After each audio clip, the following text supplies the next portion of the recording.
Welcome back, Red Spotters. So, listening to the Red Spotlight podcast. I'm your host, Alexis Soto. And this week, we're going to recap some of the biggest stuff and stories, obviously, that came out of the world of movies and more. And since last episode, we did discuss what we thought was going to happen at, of course, movies' biggest night, which is the Academy Awards. Today, we are going to actually go into what happened and how it went down and how I feel about this entire awards season as a whole. And I'm sure for those of you who are sick and tired of hearing about the award season, this should come as some welcome news to you. Also on today's show, we'll be discussing what I thought of the latest out of DC films, that is Shazam! Fury of the Gods, which, if you've been paying attention to the news, has not been receiving the best reception from critics. It seems only getting a 58% on Rotten Tomatoes, and it's seemingly heading into collapse with a very, very low $30 million opening weekend. That's what it seems like as current projections are holding. So that's where we're at today. And of course, what other news items in this world have captivated my mind here on Red Spotlight number 437. Okay, so where should we begin this week? There's a lot of stuff, kind of percolating in the background, and I guess maybe the easiest thing to kind of start off with is just the little things here and there. So there's been a lot of news as far as casting, as far as new projects that are getting off the ground. And yeah, we want to cover as many of those as possible here on Red Spotlight. And so I want to start off with actually Guillermo del Toro, who is one of my personal favorite directors. I think there's only been one movie of his out of 12 at this point that I don't think I've cared for very much. So he's one that consistently does it for me.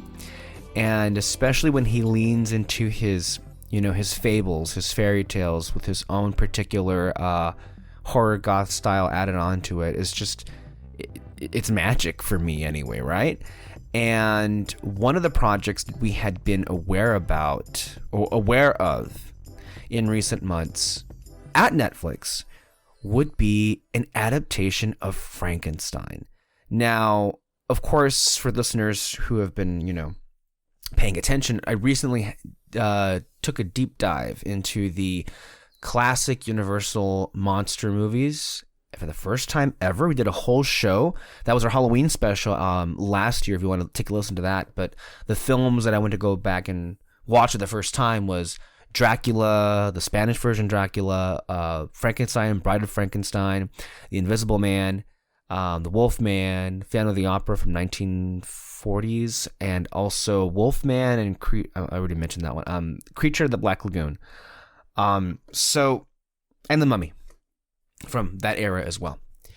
And I have a newfound appreciation for the Frankenstein character and for those movies. I think the Frankenstein movies in particular were among the superior stories. And, in particular, The Bride of Frankenstein. I want to stress this.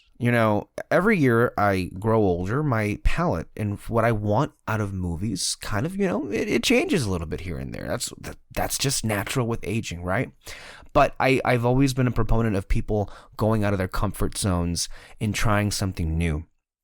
And, post Werewolf by Night, that was the Marvel special that came out that particular month, directed by Michael Giacchino, which I recommend all you go see because it's a blast. At least it was for me anyway. So much so that it actually inspired me for the first time and watch those films for the first time. And, it's a trip. It really was. And I loved them. But Bride of Frankenstein almost immediately was like one of my favorite movies I've ever seen and of all time. And perhaps one of the best horror films ever. And again, horror is more than just, is it scary? Lately, we've had some scary ones, at least for me, like Skinamarink and Smile. Those are freaking nightmarish. But this one is a different kind of horror, and also just weirdly beautiful and poetic. And I definitely encourage people out there who haven't seen that film, go out and and see it. But more to the point, Frankenstein is a character that Del Toro has for many years now in interviews has, expressed how much of himself he sees in that character. I think I recall he even mentioned that the inspiration for The Shape of Water, the film that won him Best Director and Best Picture a few years ago, also great movie. Also, go and check that one out. A lot of the inspiration came from, his love for Creature, the Black Lagoon, and feeling as if the monster was the one that was misunderstood. And I think the themes that carry across his films like a through line is that humanity, the humans, are the monsters in reality, and the monsters are these misunderstood creatures that happen to end up being destroyed by the cruelty of humanity. And the idea that he's making a Frankenstein film is just perfect. It's unbelievable. And I'm just happy that the success of Pinocchio has been enough that Netflix is going to continue to pursue this. And I had just assumed now, because it was Netflix and Pinocchio, which is a film that was very personal for him and one that he'd been wanting to do for over a decade, I just assumed that it would be a stop motion animation movie.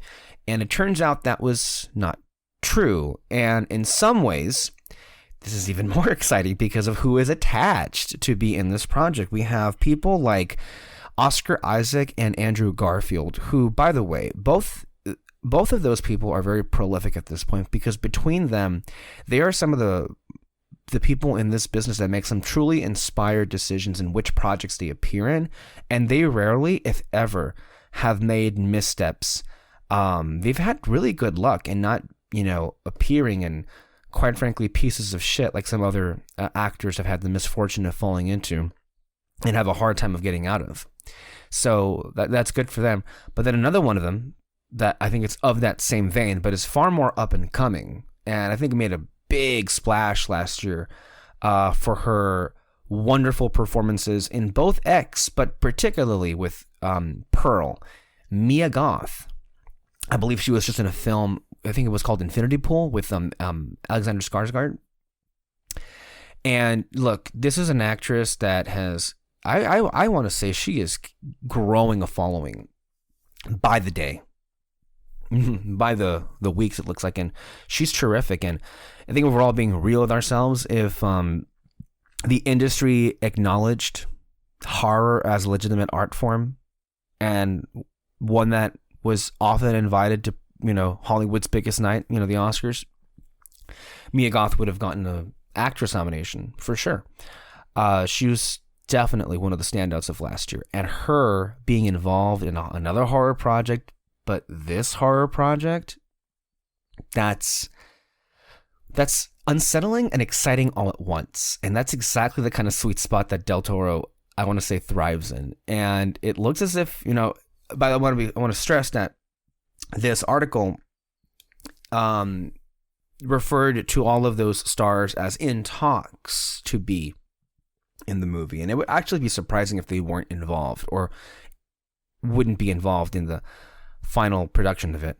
But it seems like they're going to go pretty quickly into this. And if I were to guess, we might see this as early as next year. So I'm just happy that the man is making as many projects as possible and at a much more frequent pace than his previous output was in the 2010s. So that's always just nice to see. And again, like any movie he makes, but especially this one here, which is one that he's been itching to make for a long time, maybe even his whole life. I'm just telling you right now, folks, this is very easily a masterpiece in waiting. It really, that's the vibe I'm getting off of it. So, yeah, but transitioning from one to the other, and this is something that I don't really know too much about, because as Peter and I were talking about this off screen, we just assumed it was a joke. I don't think it was, when we first read about the news of a sequel to Gladiator of all things. I don't think any of us thought that it would be real, but it looks like it is. So Ridley Scott is, of course, the original director of Gladiator. And honestly, in recent years, he's in his mid-80s right now, but you know what? He's having a late stage period right now, because between The Martian, which I believe won him hilariously and infamously a Golden Globe Best Picture award in the comedy musical category, which of course when he went on stage to collect his prize was really comedy? That's what he said to them, which I thought was very funny. But that was a terrific movie, one of the best of that year. And then last year, 2021, last year was 22. Well, back in 2021, he had a film that bombed ridiculously hard at the box office called The Last Duel, with Adam Driver, Matt Damon, and Jodie Comer and Ben Affleck. And it was ridiculous to all of us that it bombed that hard, considering the talent that was attached to it. Peter and I infamously tried to go see this movie, I think, in the matter of weeks, and then it was just gone. So we had no choice but to wait for it to arrive on HBO Max. And truly, it stunned the collective mind here at Red Spotlight, because I think between all of us, we were like, wow, this film is excellent. It is just top notch, and perhaps the best quote unquote Me Too movie ever made. And you'd think that this would be something that the Academy would gravitate towards, but it just had the stink of it being a bomb, and I want to say that most of them didn't even bother watching it, and they probably forgot it even existed. So that's perhaps what came at the end of it. So, but you look at The Last Duel, it hardly features action sequences, but holy fuck, we mentioned this in our review. Wow, what was there? Was this dude didn't stop after Gladiator. This could have been released after Gladiator, and it's of that same quality. So I guess he is going full steam forward with a sequel of all things to Gladiator. Gladiator, of course, is one of the most recognizable and iconic films ever made. If I'm not mistaken, it also it won Best Picture at a time when a film like that would be able to win Best Picture. I think it came coming out of the era of the 90s and the early 2000s. You still had those kind of wins. It was of that same era, so... And if you haven't seen Gladiator, what are you doing? That's an amazing film. It's legendary for a reason. Now, that in and of itself is exciting, because Ridley Scott still got it. He's getting that late stage career, so of course that's enough to get you interested. Well, it's even more interesting because of the casting. The casting has been ramping up lately. A few weeks ago, and hilariously enough, I say hilariously because... if you weren't aware, in the nominating process for Best Actor this recent year at the Oscars, there was a fifth slot.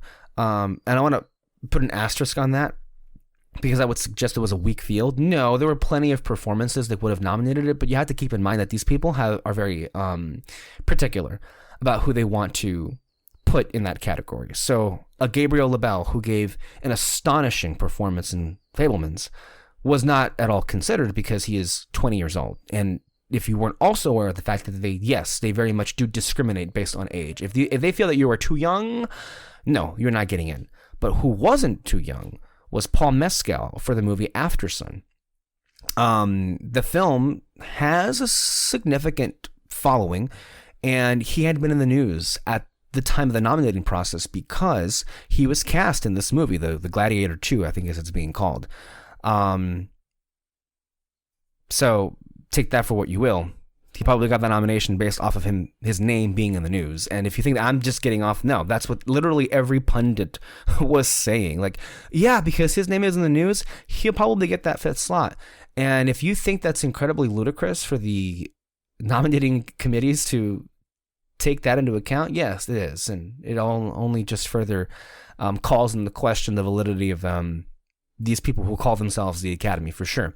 But anyway, he's an actor who is also choosing things that are quite inspired. His performance in Aftersun, I'll be honest with you, I'm not mad at him being nominated in that category for Best Actor, because while I would have preferred other people in there, he gave a damning performance.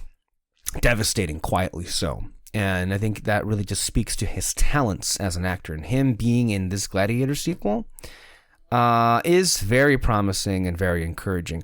You know what also up the ante a little bit, and I wonder if Alexis will hear this, and I'm sure she's seen this online too, but I think a lot of us, but her and I particularly, are quite big fans of Barry Keoghan. And look, the man definitely deserved an Academy Award nomination this year for his appearance, his role in Banshees of Inisherin.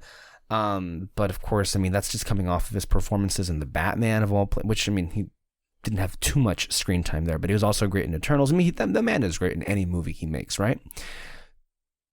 He apparently is supposed to be playing a villainous emperor, and it's confirmed he's cast as that role in this movie. And if you don't think that's exciting, you need to question reality, because that man was born to play an emperor, and that man was born to play a villain.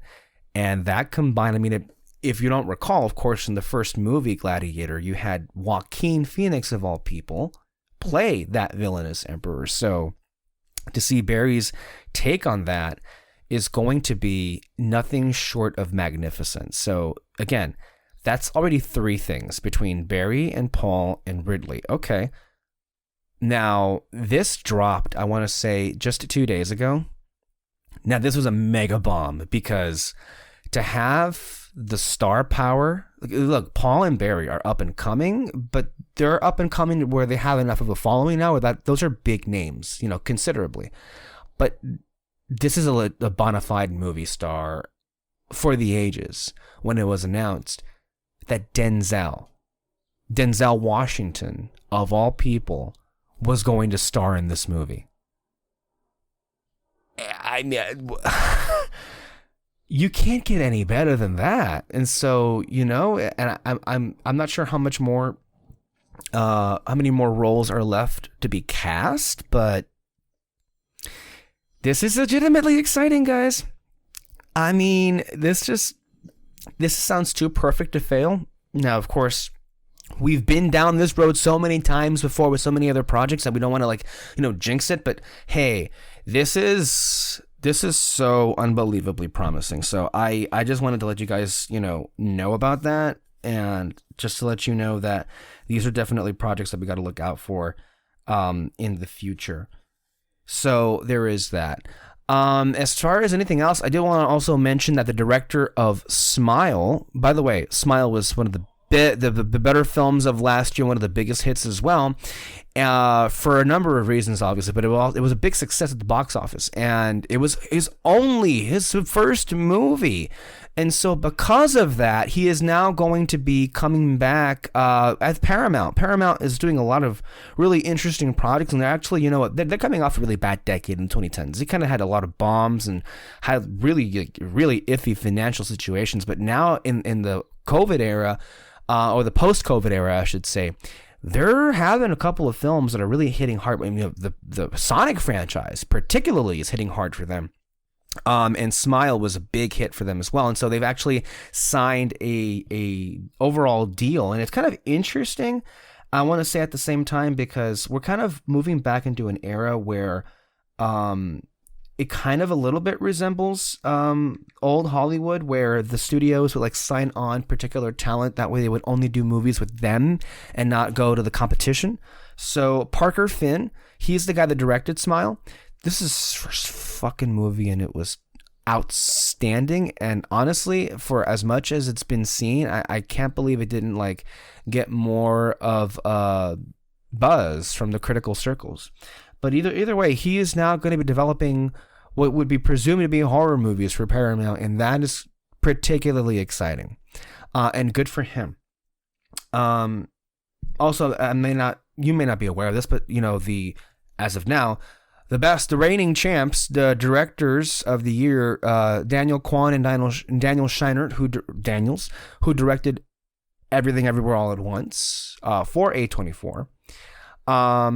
a little bit of an awkward tinge in there because they kind of left A24 because they did sign a 5-picture deal at Universal, which, by the way, Universal themselves has been kind of making a name for themselves. I want to take you guys back a few years ago when COVID first hit, and they made the decision to just throw I believe it was the sequel to Trolls, the DreamWorks animated movie. That was, Universal was the distributor. They owned DreamWorks. But they made the decision to throw that on premium video on demand. And at the time, it was like, they were the first ones to take the plunge and like put one of their films that was, made for the theater and put them on streaming, or at least on digital to be available in some format. They were the very first ones, and they had, I don't know if it was the best results, but they had some really good results for them being the first ones. But ever since then, I would even say ever since 21, they've had this rather unique strategy or this approach to how they, release their movies. It's been some time now that any Universal film has had a long theatrical window. Now, in the post-COVID world, the theatricality window, I want to say, for most studios, was winnowed down from like 65 to 45 days. So most movies by most studios will have 45 days of exclusivity at the theaters, and then they will go on to premium video on demand, and then after that, they'll presumably go on to some affiliated streaming or whatever those films have been licensed to go on to streaming. Now, Disney has made exceptions with certain films like Encanto, and I also want to say with Strange World, where they've had the films kind of be exclusive for theaters for 30 days, and then they would be slapped on. They completely would just jump over premium video on demand and just appear on Disney Plus, which, I mean, I feel like if you've listened to us in recent weeks, we've kind of gone into why that's been disastrous for the brand of Disney animation. And that didn't do, I don't think, any good to anybody at all. But more to the point, the approach that Universal has been taking, by all accounts, and just by the fact that it continues to be a thing, seems to be working. Now, it wasn't the case with films like She Said or Fabelmans, because quite frankly, and I did discuss this with Peter off air, a lot of these unfortunate movies like Banshees or Tar or Fabelmans, quite frankly, couldn't get much traction at the box office because for one reason or another, there just wasn't any interest, there wasn't any appetite. In addition to those movies all being kind of like crammed in the space of a month, which of course only added to those movies just not, doing very well. But in the new year, and we're already 3 months into the new year, and Universal has hit the ground running with a lot of hits between Megan and Knock at the Cabin and Cocaine Bear. They really are kind of running the gamut. And that doesn't even include the biggest hit of them all, which includes Puss in Boots: The Last Wish, which is interesting because that film, I think, maybe is the model example for that really kind of justifies what they're doing, which is when they release a movie, as they did with that one, it was only in theaters for 17 days exclusively, and it still continued to be in the theater, but it also went on to be in premium video on demand, where you had to pay like, I forget if it was either $25 or $30 to own the movie digitally. And I want to say that it recently dropped on the streaming service Peacock, which is the NBC Universal streaming service. But it had already dropped on disc. I purchased the disc already, the home video disc, and it's still playing in theaters. And it's still, like, think about all, I mean, it seemingly kind of defies the odds, but this movie is making money on all the platforms simultaneously. Now, I can't say, and I can't think that that's like something that's going to be replicated through every movie, But it has to be working on some level, right? Because as we speak, Cocaine Bear is in theaters and it's also now on premium video on demand. And I bet you if I go on iTunes right now, or on the iTunes chart, it probably would be at or near the top of it. The same with Megan. I think Megan maybe fell a little bit short of reaching $100 million at the domestic box office, but it seemingly made more. I mean, it was a cheap movie to make, I'm sure. And plus, with the ancillary it made on premium video, that'll more than do it.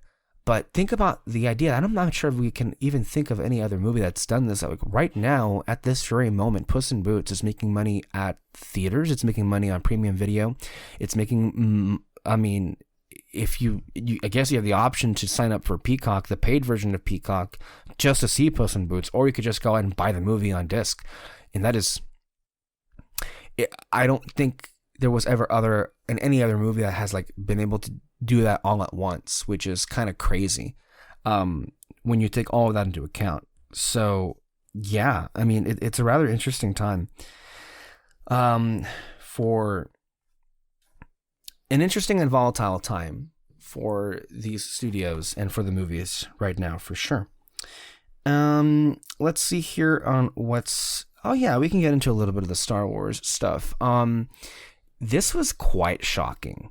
Speaking of the news here, we had already talked in the last, I want to say 2 podcasts, that just anecdotally, there wasn't any sense that the latest episodes of, and I do want to stress, what was at one point known as the biggest streaming show, I mean, anywhere, right? Anywhere and everywhere. It seemingly had fallen off a cliff because there was just no discussion. There was no buzz, right? And I actually want to just go ahead and play the clips that I had sent over on the chat. This is from the John Campea show, because I think it actually kind of goes into great detail and explanation for what's happening. Well, honestly, what we suspected is actually happening, and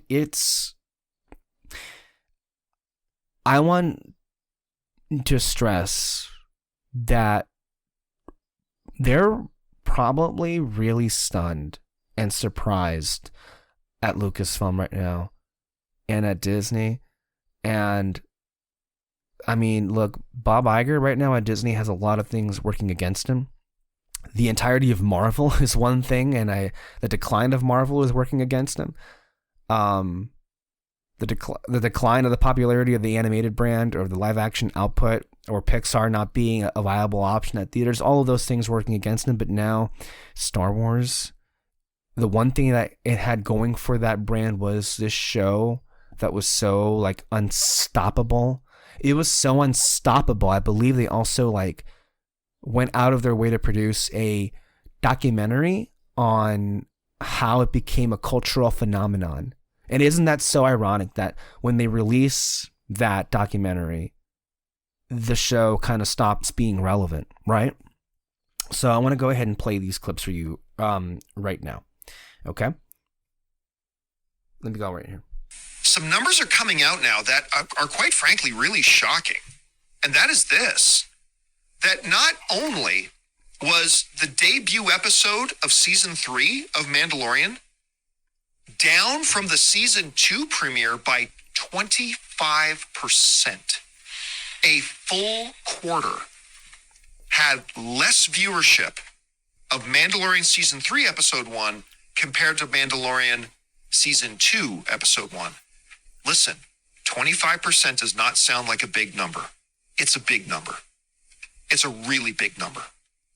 And apparently it has not improved, because according to reports that are coming out now, this newest episode of The Mandalorian, episode 3, is the lowest viewed episode of the entire franchise so far.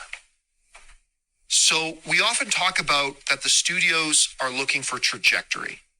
Are the franchises and the sequels doing this, or are they doing this?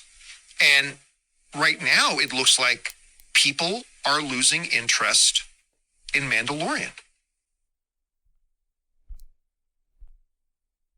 to worry about, and how do they turn it around? I think these shows have a storytelling problem in that we don't really know what the story is. with Andor, they built these things up. Like, I have to say, I thought we had a very cool space battle or aerial battle at the beginning of this episode. And then Bo-Katan's castle gets blown up. I'm like, oh my God. And then we literally cut to Coruscant, and we're now telling a brand new story with a secondary character we know is involved in cloning. And we watch for 40 minutes this story, and I'm like, why am I watching this? They haven't built up to this. They just finished, the Empire is chasing Bo-Katan and the Mandalorian, and Baby Yoda blew up her castle.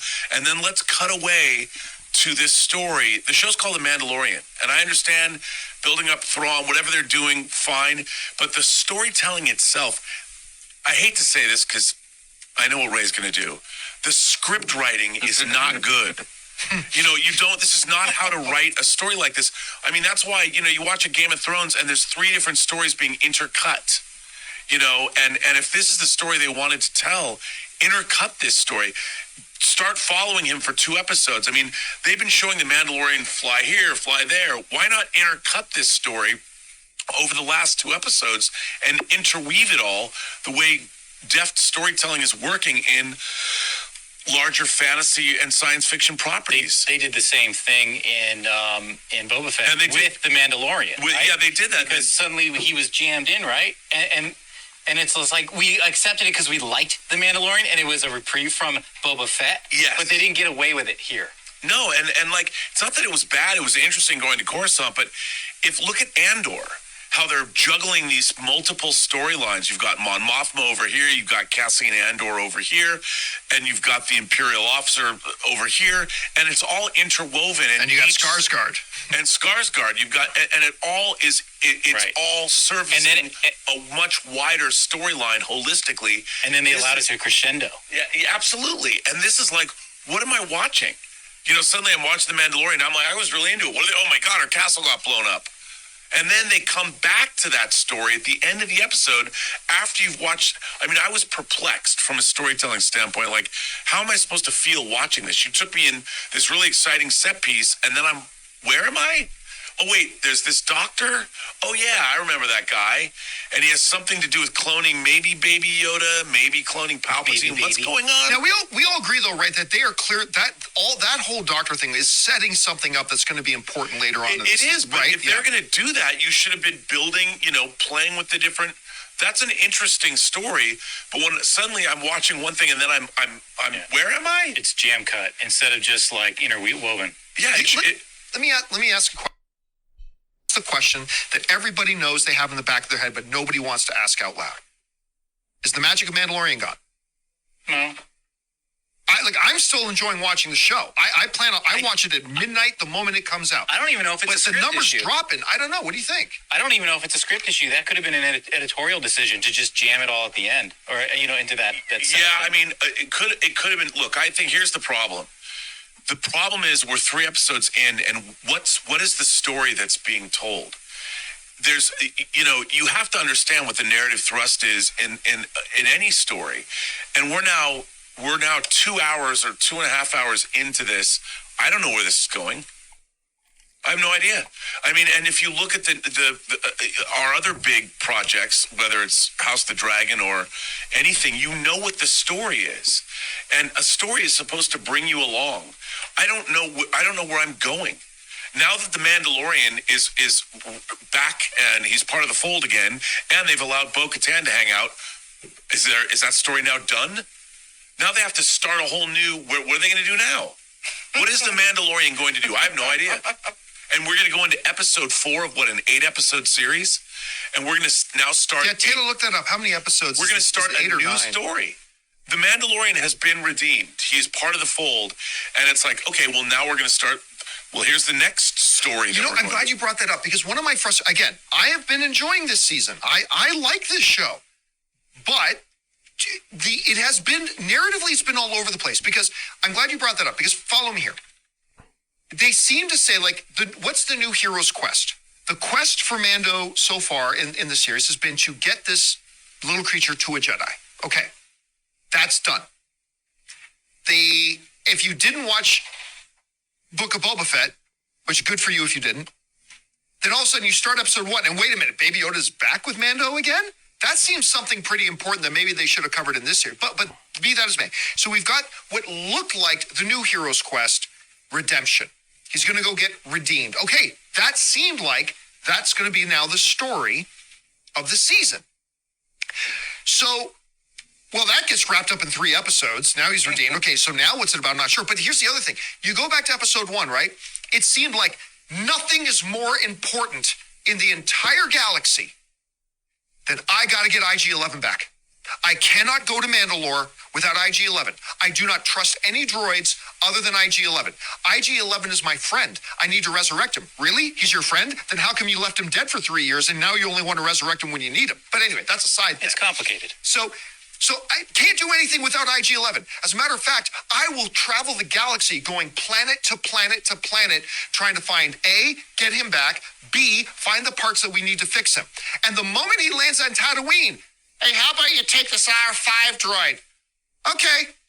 And that's it. All of a sudden, that whole thing about how I need IG-11, gone out the window, completely turned out he was able to go to the planet with any droid he came across.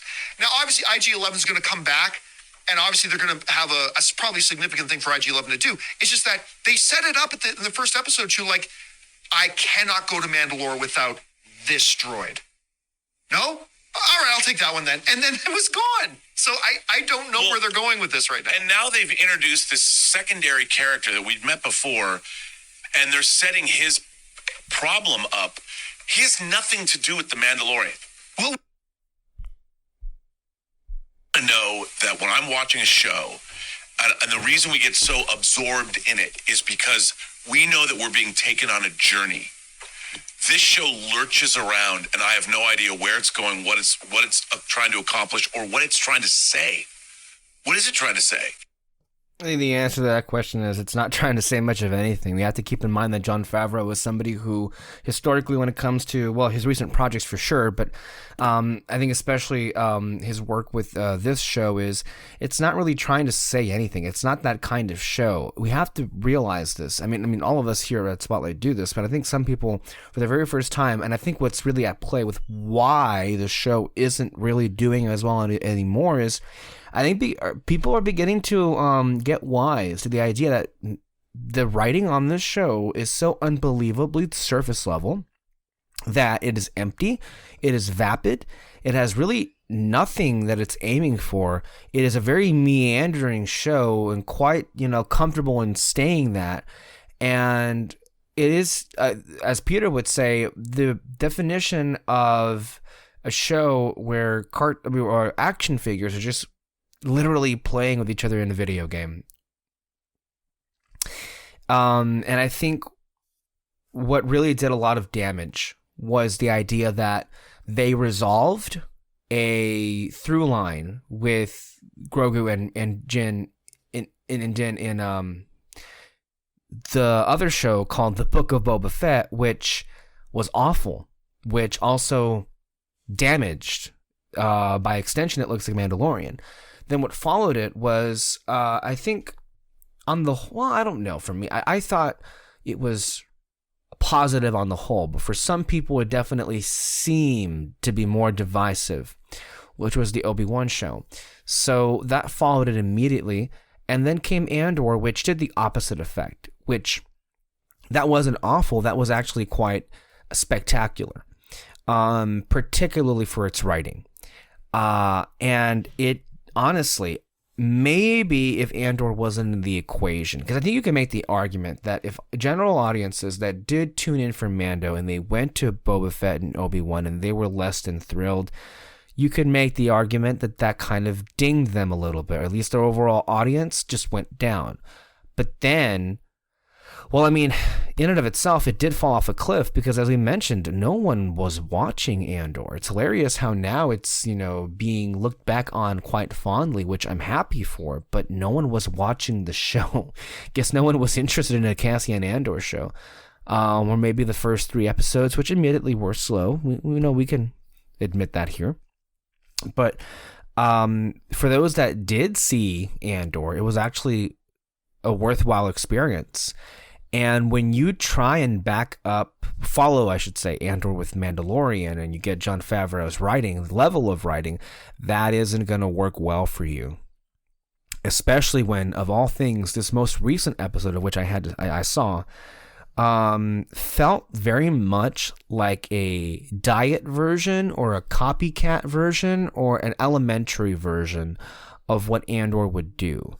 One of the things that was quite similar was that it featured Dr. Pershing, this rando doctor that was part of the Empire, and now he's being rehabilitated to become part of the New Republic Society, and he's having a hard time with it. And, not for nothing, it wasn't uninteresting, but you couldn't shake the feeling that this wasn't really going to go anywhere really worthwhile or interesting, because earlier on, the main characters are being pursued by remnants of the Empire. And I'm like, we're going back to this again? Like, I thought you had taken out that guy before and that was the end of it. But like, are we really just going to have like endless factions and remnants of the Empire be villains here? I also don't understand why, of all people, they're pursuing them. I don't really get a clear sense for what the stakes are or for why I should care about any of it. And really, like, again, I think anything that was remotely interesting in the episode was by accident. Like the idea that the New Republic is using some of the same tactics, and in some instances, technology that the Empire did, that you can definitely, I mean, if Andor, you could see the Andor version of this episode where it would have been a complete like psychoanalysis, a character study of what it's like for, I guess what would be the subtext here, a Nazi, right? Trying to like reintegrate into like normal life and what that would be like, and whether or not that was even an optimal thing, or if anybody involved was actually doing what was right. You could see a version of this where, was the New Republic in the right place trying to rehabilitate these people, or should they have just been incarcerated? Should they have been, or was the way they were rehabilitating them and reintegrating them a mistake that only led for even further resentment? I think ultimately what this episode thinks it did was that, which is they think that they sowed the seeds for resentment within the New Republic that gave rise to what would then become the First Order. But I say it thinks it did that because I don't believe that's what it actually accomplished. Ultimately, it only suggested that the big bad Moff Gideon is still out there somewhere, and they're still after the baby and cloning and this and that. And I am a fan of most of the stuff that comes out of this universe, and so I do follow with Bad Batch. And cloning seems to be a theme here, and it's I'm not going to say it's terrible, because it is like, I am always curious to see how certain things like linked up in other places. But with this particular storyline, I don't know how interesting you can even get to it, because the end point, which we saw in Rise of Skywalker, it was a lot of things, but worthwhile was not one of them. That's for sure. And I don't quite frankly see what the narrative, why there is even the need to build that connective tissue when you're trying to tell seemingly another story here. So that's also one of the things I didn't do this episode, or this, well, it didn't do it any favors. It's just, as you heard it being described, it just kind of like, it took you away from what was happening, and it dumped you someplace else that in the end of it all wasn't really worth it. So yeah, that's the problem there. And I don't know how much longer they think they're going to be able to get away with this. I don't know how long they think they can have this show on, but if the ratings do not improve for this show, we are in like a DEFCON disaster territory for Disney and for Star Wars, and it's not going to be pretty over there, that's for sure. But I did want to also, since we're on the topic of it, Bad Batch particularly is a show that really has kind of improved on the whole from the first season, and I still would say that, you know, the main characters themselves aren't that interesting, but they're enough where I'm curious to see. And again, like I mainly watch the show because every now and then it does delve into really interesting territories and characters that happen in the transition of the Republic to the Empire. And one of the latest ones, well, there was two recent ones that were quite stunning. One of which features Crosshair, which was a member of the team, but then ended up being a turncoat because he felt that they should have remained loyal to the Empire. And then throughout the last season, really, he's just been like punched in the face and in the gut by his Imperial commanders, and you were wondering like when it was actually going to click in that these people couldn't care about him. And they literally devoted an entire episode in the most brutal fashion possible, where it was just like without a shadow of a doubt, kind of like drilled into him. No, these people do not care about you, and they will never care about him. And so what is the point of this loyalty that he's obviously not going to be reciprocated to? He gets sent off to this like really what looks like to be abandoned and desolate base where you have these clone troopers, or the last remaining clone troopers, it looks like, guarding some serious hardware for the Empire. They get attacked by some insurgencies, and the long story short, there are only two of them left. They have to really like fight the elements of the frozen tundra that they're located in to get back to base. And when they get back, one of them is literally about to die, and the commander of the Imperial just didn't care and let him die. And of course, Crosshair executed him. But, you know, it really... part of the fan base of the Clone Wars was the love for the clones, of which the show did a lot to really kind of explore and kind of give characters to. And I think the Bad Batch has kind of like carried on the torch. It's been the spiritual successor, with the main characters here being clones themselves. And so we're seeing many of them. And it is, as a fan myself of these characters, really kind of just devastating to see them being thrown away like garbage. And it kind of really did hurt. So that was a particularly powerful episode. And then that was followed up with what was, I think, quite one of the more beautiful episodes from just, I think the overall, it was kind of the calm before the storm. And they do this sometimes with these animated Star Wars shows. But I think the overall feeling I got out of it was just serenity.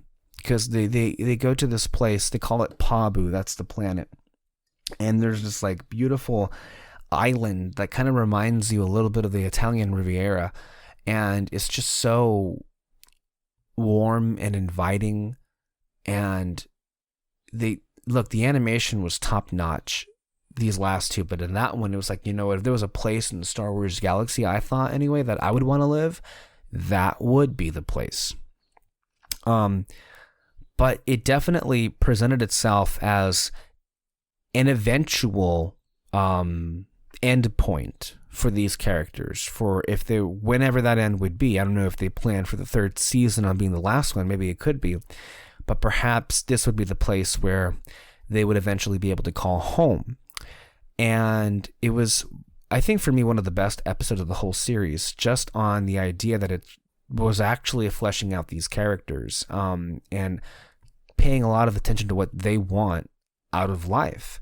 And with them, they have Omega, who is a little girl, and she's basically been trained as a soldier. And for her to have time to kick back and go on a boat and ride around the water, with her taking in the amazing feeling of the ocean wind is exactly, I think, what they needed to do.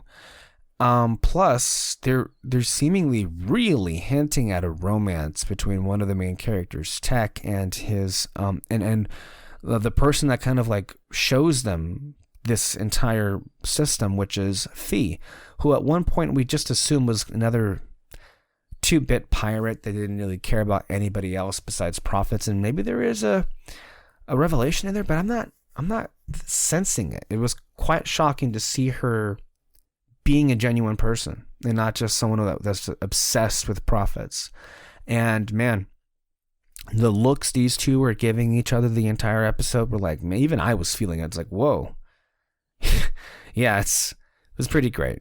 And so I hear there are only 3 episodes remaining this season, but for those who do watch Bad Batch and Mandalorian, it actually hasn't been, it hasn't helped Mandalorian. That I have seen a lot of tweets around that suggest perhaps that Mando can't even compete with Bad Batch, which, man, doesn't that say it all? So yeah, that's where we're at with anything. I also do want to keep in mind, of course, that with things that are beginning to have some sense of closure, and I have to expect that at some point in the following weeks, when I reconvene with David, we're going to have some thoughts, because he happens to be much more of a voice on this than I would be, because he has kept up with the anime. But we are quickly approaching the end of the Pokemon anime with the closure of Ash and Pikachu, and also with that comes Team Rocket. And I've been seeing a lot of posts and screen grabs and even clips of the episodes as at the moment they're dropping in Japan. So it is the subbed version, and I'm sure the dubbed would come shortly thereafter. But we're wrapping up to the conclusion now, and it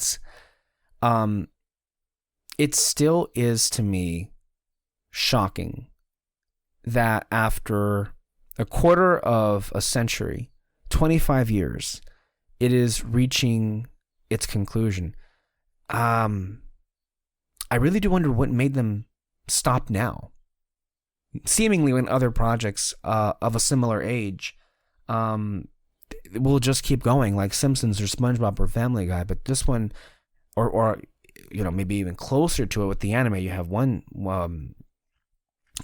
Piece for sure.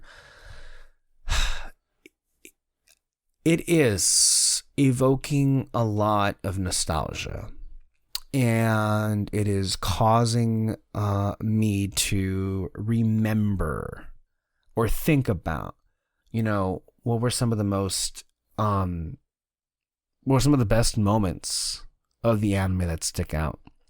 And recently they actually had, I believe they titled the episode Team Rocket Strikes Back. I didn't see it, but I did see clips from it. And the premise is that they get back all of the Pokemon that they've captured that they didn't already release. Now, of course, deep cut fans would know that there were a lot of Pokemon that they've acquired that they had released.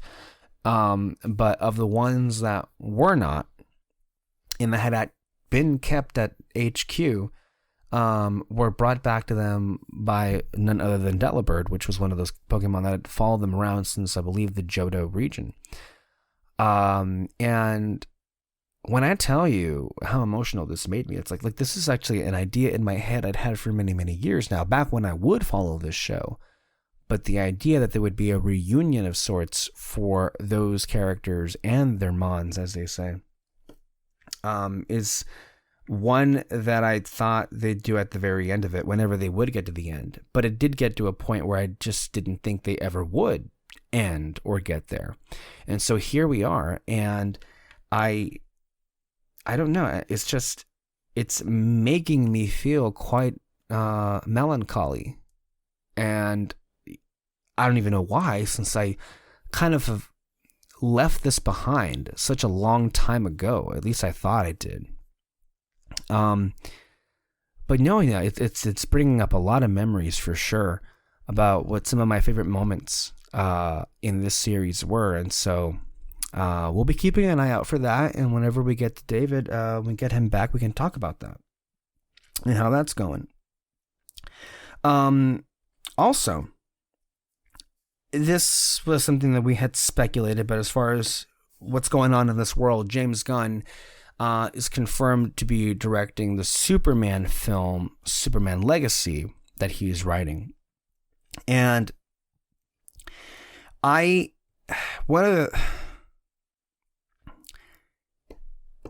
there are many people right now who are quite bitter at the idea that their favorite characters or their iterations or the actors that play their characters are not going to be involved in the universe going forward. And so what we're seeing is, coupled in with James Gunn's very well documented openness on Twitter, it's kind of created problems where there need none to exist. On the one hand, I understand that what people are saying, that he shouldn't be so active and hitting back and slapping back people. But on the other hand, I think there are a lot of individuals on the internet that don't get the treatment they deserve. And when they go into a really aggressive and stupid territory, they should be slapped and punched back.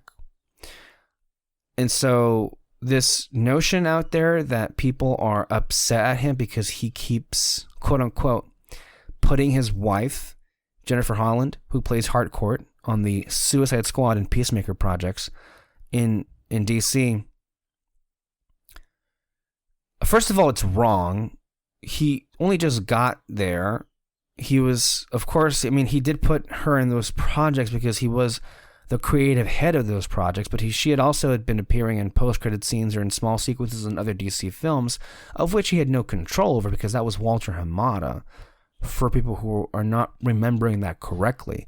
I just find it rather weird that of all things, people have an issue with his wife being put in projects, and there's this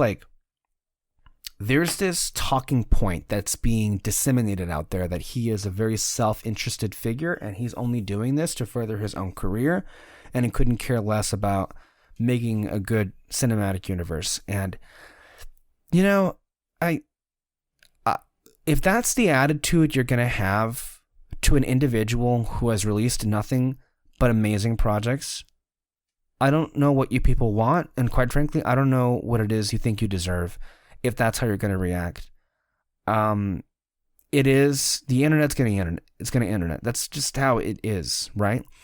But, it is just unbelievably arrogant and entitled that people think that this early on in the process, there's a lot of drama going on. And I very much didn't care for Ben Affleck's comments. I feel like, in a way, the wrong people are being...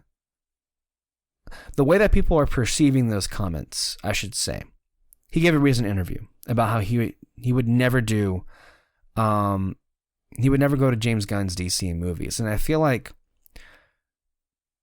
I don't know if there exists any kind of issues between Affleck and Gunn, but I would wish that he would have worded that differently, because the vibe that I was getting off of those comments wasn't so much that he would not gel well with the conditions in a Gunn-led DC universe. The way I interpreted those comments was he had such a miserable time working within the confines of a cinematic universe that he just feels he is no longer compatible with a cinematic universe. It would be very surprising to see him back at all, or even with Marvel, right? So I feel like he was more so attacking the filmmaking process behind those movies, and a lot of people very clearly just glossed over that, and maybe it didn't even occur to them, but it only, I think, further illustrates that people just are looking for reasons to throw things at James Gunn, all because he refused to keep Henry Cavill along. If we're being honest, that's kind of what's driving it. And the sooner that movie is made, Superman Legacy, the better, because it'll just hopefully shut a lot of them up. But it's just the aversion that people have of Gunn making a Superman film. I don't know. They very clearly, I think, are not fans of him or his work, which I don't understand, because he makes great entertainment. He makes great stories, and maybe that isn't for you. If you find yourself somebody who is just doesn't get his stuff, maybe it isn't for you. So, yeah. I'm going to go ahead and transition into the Shazam stuff. So Shazam, Fury of the Gods. I really liked the first Shazam movie. If for nothing else, that it didn't feel like a DC film. You know, David Sandberg did a great job directing it. He comes from a horror background, and you see that influence in that film. But it definitely did feel removed from it, from all the other surrounding comic book movies, because it was more so a movie than it was a, let's say, another episode in a long-standing series, like what Marvel movies are. So with Shazam, I think that definitely was a movie that had a lot of things going for it, not the least of which included a great cast, an amazing amount of heart, and a capital M movie. That was Shazam. But it got fucking overlooked because it came out after an aggressively mediocre Captain Marvel that made $1 billion. And then, of course, the biggest comic book movie of all time, which was Avengers Endgame. So it had the disservice of being sandwiched in between those films. And so not many people went to go out and see it. And it shouldn't be a surprise that most people didn't even want to go out and see this one because, well, they didn't see the first one, or they just quite frankly don't care. I mean, I'm of the view that these trailers were really annoying. I liked the first Shazam, but those trailers were aggressively annoying and off-putting. And I think also Ant-Man and the Wasp, that recent movie, Quantumania, did a lot of damage. That film in and of itself did terribly from a quality standpoint and a box office standpoint. So when you're adding this with Shazam, there's a lot there that's causing people to think maybe the genre is beginning to have a bit of a downturn as far as popularity is concerned. And maybe that is the case. I would say, though, it is really unfair to compare Shazam and Ant-Man because they're just not of the same quality. They really are not. So they're not deserving of that hate. But the idea that the critics themselves were so ready to just, pile on Fury of the Gods, which is this sequel, I think just further illustrates a couple of things. It further illustrates the fucking curve the Marvel films were basically graded on, where they were judged more for what they offered their overall cinematic universe than the films themselves, which, again, if you're a film critic, that's not how I feel you should judge a movie or the quality of a film. But because the overall air of comic book films has been overwhelmingly negative, and most of that is due to Marvel, honestly. The film just, and as far as because right now it has a 58% on Rotten Tomatoes, it just couldn't catch a break. And I felt, before having seen the film, and I definitely do feel this even more so after having seen it, that the critics themselves are just, they have an axe to grind with comic book films. And so I'm not saying that they genuinely didn't that the way that they're writing how they feel about this movie is not genuine. I'm just thinking that they're not in the mood. The appetite isn't there anymore on their part to see these kind of films. And so even the good ones, or even ones that are better, are not getting a fair shake. Because I saw this film, and to say that it is in any way of an equal caliber of the dumpster fire that was Quantumania, has to be one of the more inaccurate assessments of a movie I've ever seen. So here, David F. Sandberg returns for Shazam! Fury of the Gods. Here is our description from Letterboxd. Oh my gods. Billy Batson and his foster siblings, who transform into superheroes by saying Shazam, are forced to get back into action and fight the Daughters of Atlas, who they must stop from using a weapon that could destroy the world.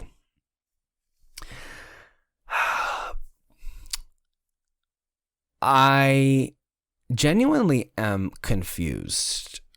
And this is like why I let off with the whole critic thing, because I don't know if it's because they either ignored the film completely, or they were so annoyed with comic book movies in general that all the comic booky things that were in here, no matter how good they were just gonna like fall on deaf ears. And that's what's happening, because when I think this is legitimately one of the most grossly misjudged movies we've had in a long time, maybe even ever, based on how it's opening and you know, in respect to its quality, because, you know, just I guess to put it up into easy words, it's a really good movie and it's a great sequel. It's a great follow-up. It is in tandem with the first film as far as quality is concerned, and I think it fleshes out and builds on what came before it, the fact.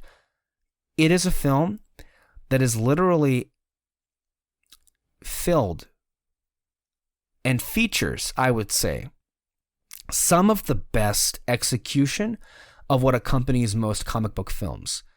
I mean, I was kind of stunned off the bat because the first scene was so great. I'm like, oh man, are we about to go into one of those situations where I feel rather radically different from what the reception has been like? And I think that's actually what happened, because I don't think anybody cares, but I mean, the first scene is basically the showcase for the Daughters of Atlas, who are our main villains. You have Helen Mirren and Lucy Liu here anyway, and they have a hell of an introduction.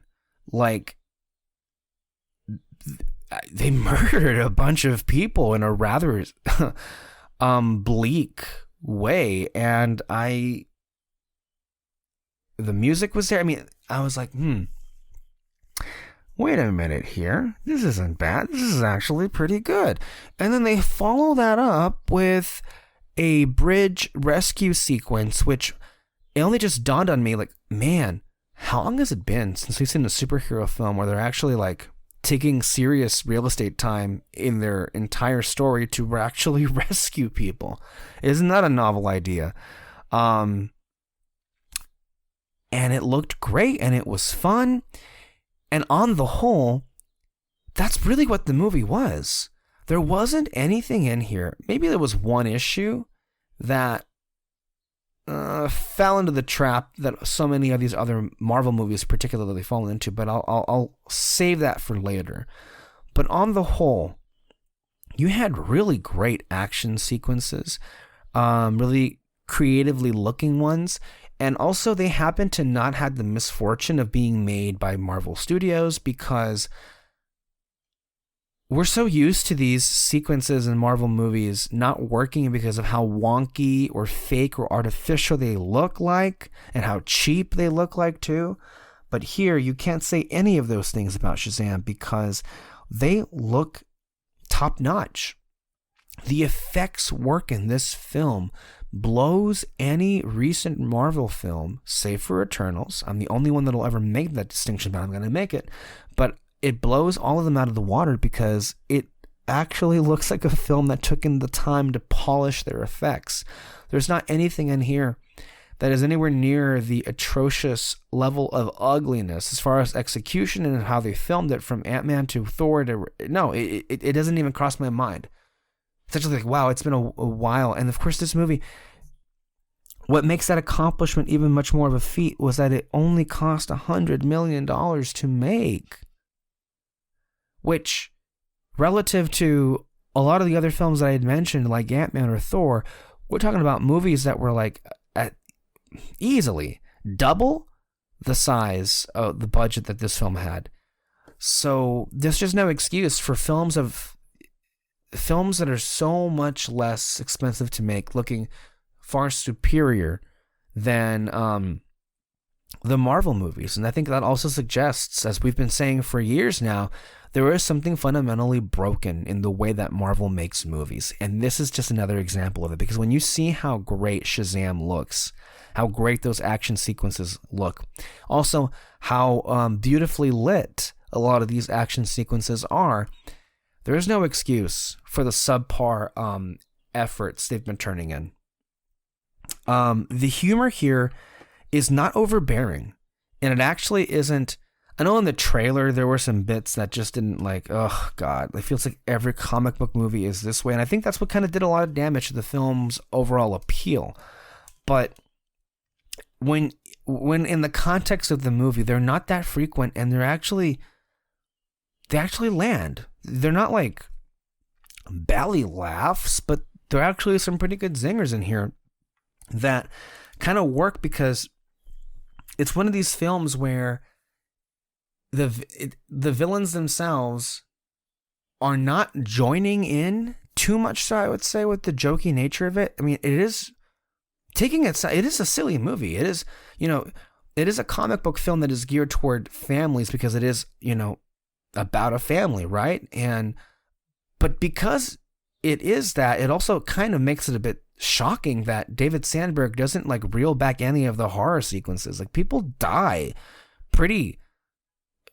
they die here in a dark way so often that you're just shocked. But with that being said, like, for example, the villains themselves, they take this very seriously, and it adds to the overall quality of the story. Helen Mirren is fantastic. I mean, she has to be one of the best villain performances in a long time, just for that she commits fully, and you buy in every word, and you really do, buy into like why she is a fucking legend, because she is incredible, and she looks amazing in here.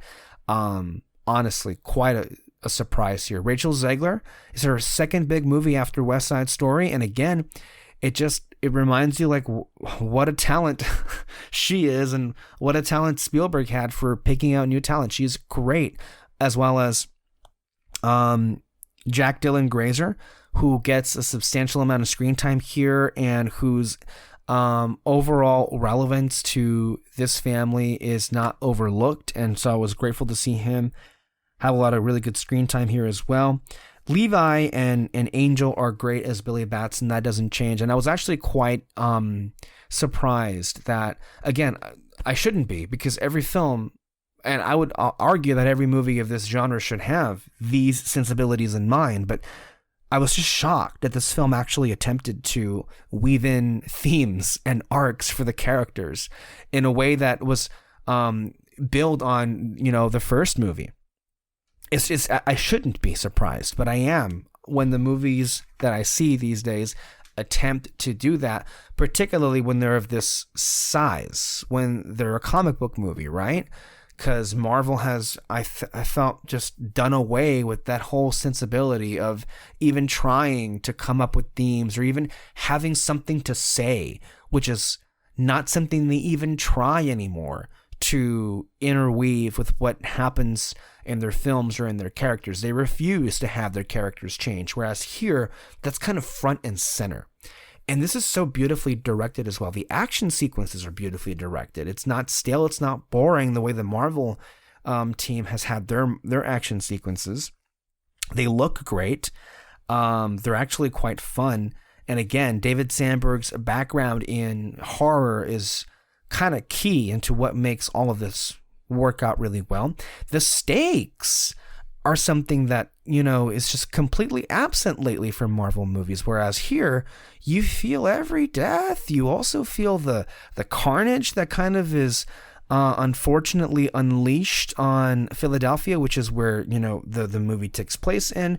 And ultimately there's a big sacrifice that happens in the film that I kind of wish there was an element of that sacrifice that unfortunately wasn't all the way committed, and it almost was up until the very last second. And I have mixed feelings about that because it accompanied a big name cameo that included a theme, and I don't know if it worked. I'm going to watch it again to see if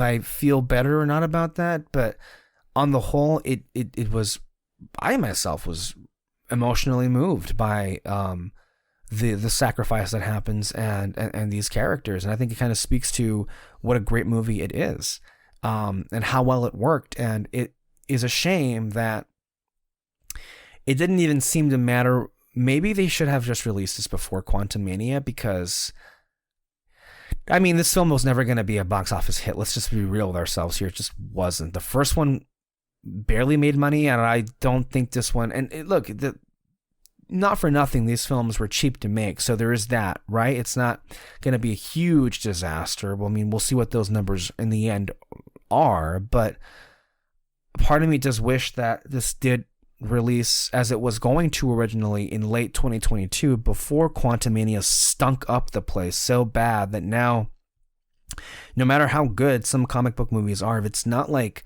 Batman level, it might not get great reviews either way. And that's a shame, because by all accounts, I'm of the mind that this film is being done absolutely dirty. And of course, that is a damn shame. So I'm gonna go out and watch it again. I recommend all of you who are listening, if you like the first movie, I don't see how you would not like the second one. That's the approach that I have, or at least the takeaway that I have. Anywho, we're going to go ahead and leave that there and go on to the ceremony that was the Academy Awards. Look, for years and years and years, and you may have detected this in our predictions as far as like how we felt the overall presentation was going to be, they weren't very optimistic. And they weren't because for years now, they've just had disaster after disaster. Most of those disasters were self-inflicted and some of them were not, but one reason or another, their telecasts had one glaring negative with a couple of other smaller negatives attached to it. And, you know, the idea of Jimmy Kimmel coming back and hosting another ceremony just wasn't that appealing, considering the fact that, you know, his previous outings weren't memorable. And not that what he did this year was that memorable in and of itself. But often in his previous two outings as host, they were accompanied with like these really overly long bits about like regular people being bamboozled into going into some kind of like exhibit and then like them walking on stage at the Academy Awards. And I don't know, I can't believe he did that 2 years in a row. That was just so ill-advised. But yeah, and of course a lot of the stuff that he does at the audience is just something that is not unique to him. It's kind of something that a lot of hosts feels as if they're like talked into trying to do when it comes to these award shows, and it's not working out that great. I think one of the highlights of the award season overall is just that being rejected. Like, you know, poor Ariana DeBose. But what the BAFTAs, I mean, this is messed up for me laughing at this. I didn't see it because it was just like all indications pointed to it just being like the most cringe thing ever made. So Ariana DeBose, who is of course the Academy Award-winning actress from West Side Story, was put out there by the BAFTAs. She wasn't the host, but she was put out there to introduce the ceremony. And she did this rap thing that just looked dreadful and god awful and embarrassing, and it was. And unfortunately, the internet took that to too much of an extreme, where she like had to like take herself off of social media for a few days. But it was just the BAFTAs did her no favors putting her in that position in the first place, and I thought it was just so funny how they had no people of color win that entire ceremony, the BAFTAs, I mean, but the only person that had a prominent role was just embarrassed off of social media. So it was just like a 1-2 hit punch of like, wow, you guys are just that was bad. and it was embarrassing. And but I'm hoping that, you know, on the whole, the producers of these shows kind of catch on that these aren't it. This isn't the way to, you know, produce your award shows, and this is just not something that audiences are craving. For those of us who do tune into award shows, we want something humorous, but oftentimes what they produce is the most cringe thing you've ever seen, like how that rap was. And then what was one of the other highlights of the season was at the Indie Spirit Awards, which happened, I believe, the weekend before the Oscars.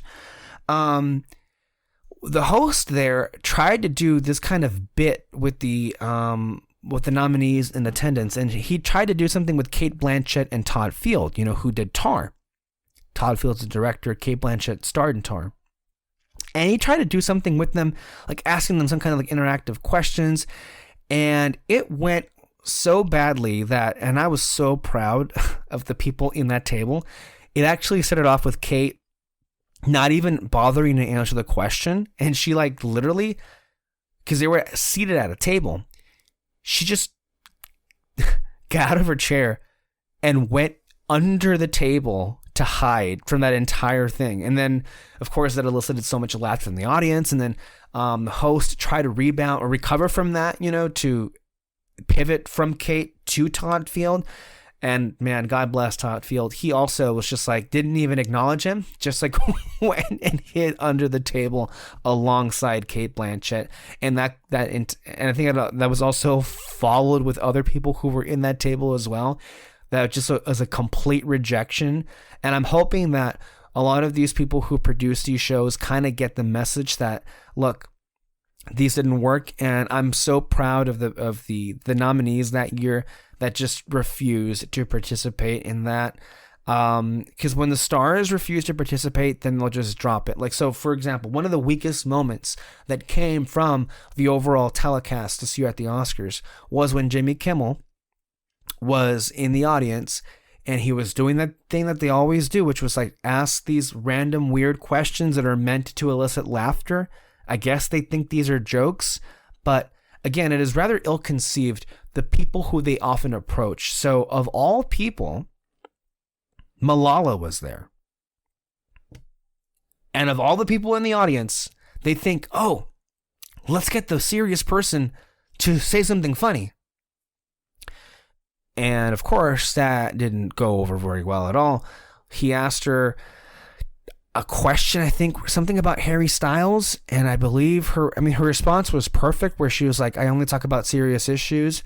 And I think she was being serious there. And as Jimmy Kimmel walked away, you could tell on the look on Malala's face, like, what the fuck was that? Like, she wasn't amused, and she shouldn't have been amused. It was, and also, all this does is like, it wastes time. Thankfully, on Jimmy Kimmel's part, this was very short. This wasn't going to work, and of course it was embarrassing, but at the very least it was like, I don't think it was more than 2 minutes.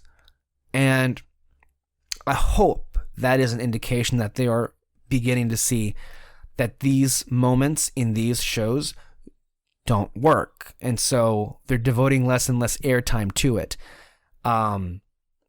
So yeah, that was one of the, I think all at once, one of the big negatives and also positives of the award season that also pertain to the Oscars themselves, because, you know, they couldn't help themselves, obviously. But on the whole, I actually have some pretty positive things to say about Jimmy Kimmel in comparison to his previous outings. In that, the monologue was actually quite entertaining and quite humorous. Now, none of the humorous parts, I think, elicited like belly laughter, but they were funny and they worked, and you know, for the moment that they were in. And what I also noticed was a complete shift in, particularly from last year's Oscars, where, you know, the monologue wasn't terrible, but there was a twinge of mean-spiritedness that was like, most of the jokes that were funny were like making fun of people who like movies. And I don't know why they thought that would work when the Oscars literally, at this point, the only people who watch the Oscars are people who like movies. And so what I did like this year around was that I think save for one like jab at Babylon, most of the jokes were not centered around how unpopular movies are, or like people not watching the movies, and I think they caught wind of it. So that is definitely a much needed improvement on their part. And as far as the monologue is concerned, an improvement there. And Kimmel thankfully stayed out of the way most of the night. So, hey, I think he did a respectable job, his best outing. And while not a blowout monologue or a presentation, you have to compare it to the previous hosts of this ceremony. And the last 10 years have been awful in that department. And so I think his overall performance as a host did contribute to what I personally feel to be one of the better, if not the best, Oscar presentations in well over 10 years. Again, the bar wasn't very high to begin with. And again, it wasn't great, or that great, I should say, but because of the small changes made to it, I thought it was all for the better and contributed to a much, much better presentation. The performances themselves, again, they probably do need to reevaluate how much airtime they give to the songs. I thought for them on the whole, they were okay. I don't think they were that good this year. The only one that actually thought was a worthwhile performance was Not To, which it did end up winning that night for Best Original Song, and deservedly so.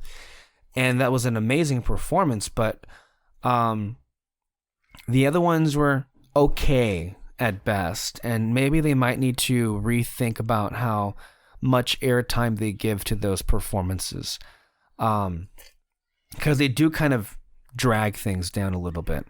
Even the presenters this year were so much, I don't know what they did with the organization of it, but in regards to, the overall order and who they paired together, what was noticeably absent this time around was a welcome lack of banter. A lot of the script that they were given at the teleprompter was actually quite appropriate and fitting and kind of serious for the categories that they were presenting, and it wasn't all about having some kind of shtick up there that ended up going on and on and on. So that also was a much needed improvement. I also wanted to say that the overall graphics and the set decoration of the stage and the theater itself was perhaps the best it's ever been. I love how they displayed the actual craft and the work behind the winners as they got their Oscar. And then on the sides, they had like the balconies were decorated to be like theater marquees. So they had their names and the movies for which they won for, like with the movie letters that you see on marquees. And I thought that was really, really a wonderful set decoration done there.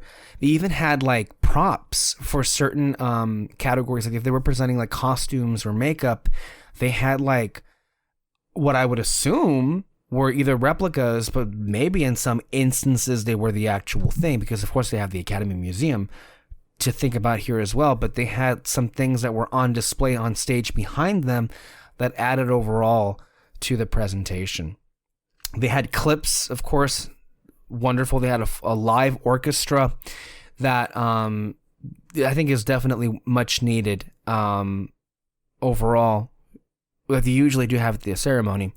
One thing that didn't work, the In Memoriam, I thought overall was fine, but the way that they had it with all of them wearing suits, it felt a bit, I don't know, random and odd. And I think I saw someone say that they were just copying the way the Grammys do it, and that no, I don't copy the Grammys. Do it the way we were doing it before. It did seem a bit sterile. I don't know, just uneventful. At the same time, perhaps what was the worst moment of the show, and I thought this was quite egregious, And I was just in disbelief when I was seeing it, which is when they had the orchestra play in The Little Mermaid theme, and I was like confused, like, okay, why is that playing? Then they bring up Melissa McCarthy and Halle Bailey, and of course they're the stars of the upcoming adaptation of The Little Mermaid. And I'm like, so are they gonna? What is? Okay, I guess they're presenting. That's why they played the theme song, because they're gonna present an award. No, they didn't have an envelope with them, so.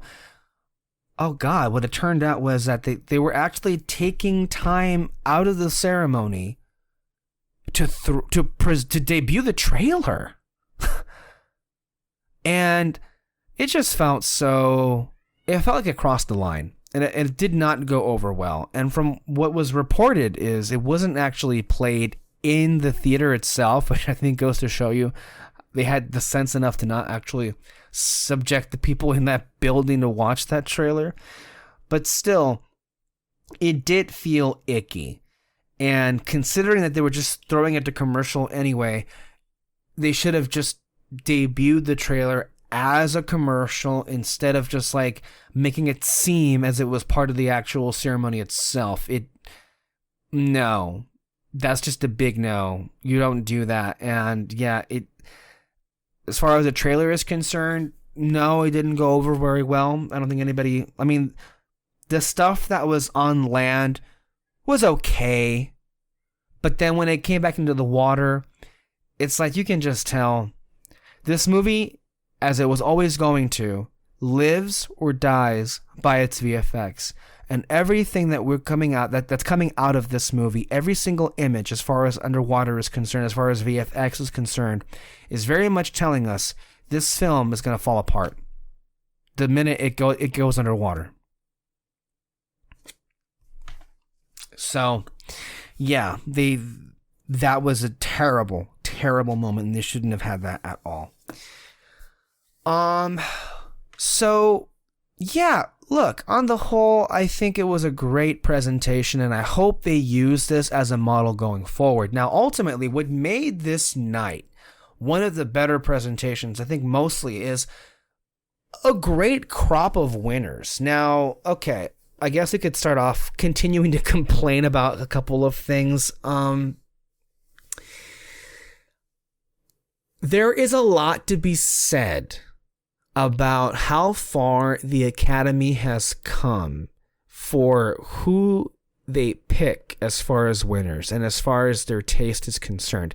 I even saw a tweet, I think earlier this morning, that really challenged the notion of how much in love Academy voters these days are with films that evoke a sense of nostalgia with Hollywood, or are about Hollywood. Like, I think it was Dennis Buckley who tweeted out, one best picture argument that we really need to put at rest is the Academy loves movies about Hollywood, because they clearly don't anymore. Not The Fabelmans, not Babylon, not Mank, not La La Land. I think the last one was Birdman. Maybe you could make that argument, perhaps. So yeah, maybe that's one of the aspects of the Academy at large that's changing. One of the ways that it's not, and I would say not nearly fast enough, is their obsession with biopics and war pictures. And while one of the biggest shocks of the night was the complete absence of Elvis on that stage, it got shut out completely. In fact, this is the first Oscars since they expanded to 10 nominees instead of 5 back in 2009 or 10, I want to say. This is the first time that half of the Best Picture nominees didn't win a single award that night. Now, you could attribute this to the overall dominance of the Best Picture winner, but that's one record that got broken. But overall, the idea that a movie like Elvis, that they were very much in love with, they gave it 8 nominations, and it is that kind of film that they gave 3 Oscars to just a few years ago to Bohemian Rhapsody, of all things. And it's like, that Bohemian Rhapsody has a few Oscars and Elvis doesn't sit well at all, considering the chasm that exists between the two of those films as far as quality is concerned. But because these people are obsessed with biopics and over awarding performances in the acting categories if they play a real person. I mean, just last year, Jessica Chastain won for playing Tammy Faye Baker. Renee Zellweger played Judy Garland. You had Gary Oldman who played Winston Churchill. Most of the people who win here are playing real people in life. That's why there was so much there to say that, Austin Butler was going to win at the end of the day, because it's rare for that kind of performance to not win. So I guess on one hand, you can say that Elvis didn't win anything as some kind of proc, but it still got 8 nominations, and there were other films that maybe should have gotten those kind of nominations, to be sure. But then came the war picture.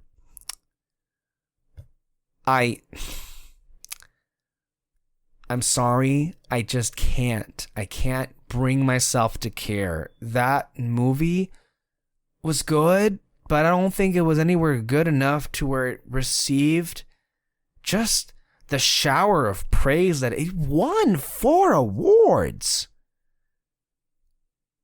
I don't think it had any business winning any of them, quite frankly.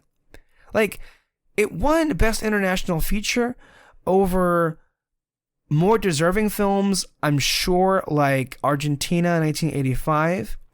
And it didn't even, films like RRR and Decision to Leave weren't even nominated, which were far more deserving. So that was a joke in and of itself. I was unbelievably annoyed that of all the things that it won for, original score, boom, boom, boom. That's literally all it was. And somebody said it was a Diet Hans Zimmer, like the Diet Bois. That's all that score was. And they gave that the award over literally anybody else was far more deserving. But it's just like, poor John Williams. He's going to go to that grave without any... he doesn't need it, obviously, but he's not going to win ever again. This is his 53rd nomination. He's 91 years old. He's the oldest person in Academy history to ever be nominated for a competitive Oscar. And they couldn't give it to him for even this. But who they went for was... Okay, great. And it was so annoying and hilarious at the same time, hearing that same sound every time All Quiet won something.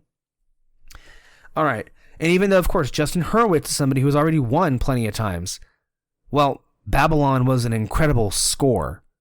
And it was being used, I believe, hilariously, they were using the music from that movie for the trailers to promote the Academy Awards. Nope. That didn't get in there either. So it was a strange choice to me. Of all the things to win, it was that. And then I believe it also won cinematography. And it also won, I think sound. Yeah, it won sound. No. That's wrong. It won cinematography. And then let's see if I can recall what the last one it won. But none of those things I felt it deserved to win, quite frankly. And if it's one thing the Academy needs to move away from, is that kind of film, personally. So yeah, that was definitely among the downsides of the ceremony itself. What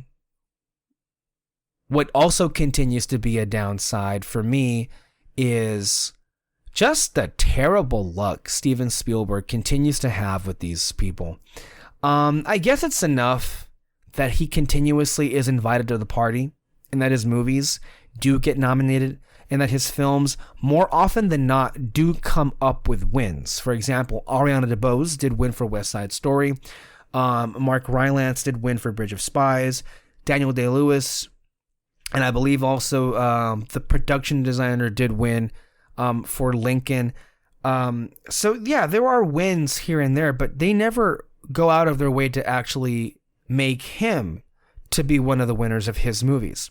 He hasn't won an Oscar, I think, in 25 years, since Saving Private Ryan. for Best Director. And even he that year was screwed over because freaking Harvey Weinstein was running a blitz campaign against the movie. He is the one that originated this ridiculous talking point that the movie is only good for the first 20 minutes. And then, of course, Best Picture that year went to, of all things, Shakespeare in Love. Okay. He was also up against Brokeback Mountain in 2005, I believe. But it didn't, for Munich. And Munich is great, but it ended up losing not to Brokeback Mountain, but to, of all things, Crash, which... yeah, talk about a historical blunder there. In 2012, he ended up losing to Argo. And again, this was that was one of the years where it was the final two, which was Argo and Lincoln. Didn't win there. And even when Ben Affleck was snubbed in the category, when it was a very clear win for him, they went to go with Ang Lee for Life of Pi, which, I mean, he does deserve an Oscar, but really? Like, you really have to go out of your way to, like, not give it to him that year, especially, when his movie was dominating in overall nominations. Okay. Bridge of Spies, that Mark Rylance situation was less about him and more about Mark Rylance, and to this day, it is one of the more baffling decisions they've made because that was... With all due respect to even Sylvester Stallone, that was Rocky Balboa's Oscar. That should have been his. And that it didn't materialize was just another example of the snobbery, which is what Roger Deakins, I think one of the more highlights of the whole season was Academy Award-winning cinematographer Roger Deakins, who finally won his Oscar for Blade Runner 2049 back in 2017 or 18. When he gave this interview and he said that one of the reasons for why he thought that the best cinematography of the year was Greg Fraser, who did the photography for the Batman, and that Deakins was saying that the reason for why the Batman wasn't even in the nominations was purely snobbery, which is still very much in effect, right? Like, Greg Fraser did win last year for Dune, and many of us felt that he should have won again this year for Batman, as far as cinematography is concerned. So again, the snobbery effect is still very much in play, no matter how much, the Academy wants to present itself as if it's moved on from its ways of the past. It's still very much gatekeepy. It's still very much the way that it always was. Then came The Post, and it didn't win anything, and I'm not sure it deserved to win anything there, but it was, included. West Side Story came along, and look, there were people who were saying in recent weeks, and it pissed me off, that, you know what, maybe Spielberg should have won for West Side Story, or maybe he should have won for Lincoln. And man, if you could see the look on my face, like, oh my God, you people, I was there. I was living it in those years. I was screaming at the top of my lungs that he did, in fact, deserve to win for both of those movies, and nobody else was. And now for some of these people who in some way were responsible for him losing to say, maybe he should have won. Fuck you. Go fuck yourself. Honestly. Because the pundits themselves have a really big role to play in the films that get discussed and don't get discussed. And if there is any one reason for why Fabelmans as a whole didn't do well this entire award season, but none more so than just being completely shut out, didn't win a single award at the Academy Awards, I attribute it to the pundits themselves. I think it's their overall, most of them had a rather lukewarm reaction to the movie, which I feel colored the way they talked about it to begin with. Now, to be fair to them, it definitely seemed like, on the whole, throughout the various groups, they themselves also reacted rather lukewarm to the movie. So I can't put it all on the pundits because the members themselves didn't love it. They liked it and they respected it enough to include it in the nominations, but clearly they didn't love it. But the people who didn't love the film the most were the Brits, the BAFTAs.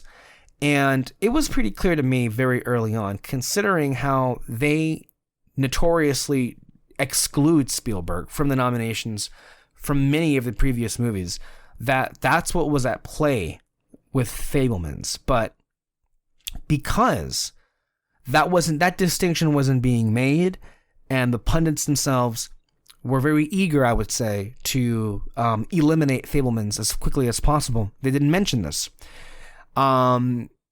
And so they kind of like willed it into existence because they failed to mention that the BAFTAs themselves have a particular distaste for Spielberg's works. And clearly that wasn't that. They snubbed him across the board, save for one category, I want to say, but that didn't appear anywhere. It didn't materialize anywhere else. The movie, and he particularly, were being nominated everywhere else. So it's very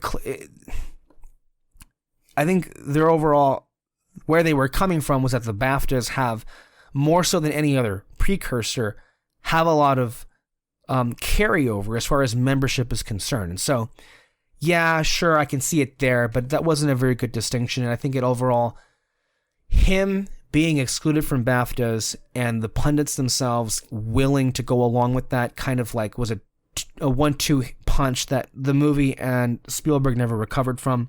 And that's why I feel when you couple that with the overall membership perhaps not being in love with that movie, and it also just not having the same kind of wind that it sails, it just wasn't to be. So it makes me glad overall that as far as, to me, it was not ever really, even Everything Everywhere All at Once winning Best Picture, I'm going to say I was never more satisfied or more pleased than when the Globes, they were the first people out of the gate, the first televised award show, and I was robbed last year of seeing West Side Story win Best Picture, but I was not going to be robbed this year. And again, this is where I say that sometimes the Globes end up picking things that please me more than anybody else, which is why I like them, honestly. But when they gave Best Picture and Best Director to Spielberg and Fabelmans, which is, come on, it's a joke that they were the only people to give Fabelmans any kind of recognition at all. But I appreciate it, and I appreciate the fact that I got to see my favorite director for the first time in 25 years, Jesus Christ, get up there and give an acceptance speech to an award that he more than rightfully deserves. And while it seemed like I was alone for most of the ride, you know, it was encouraging to see the odd person every now and then say that, you know, at the end of the day, that should have gone to Spielberg.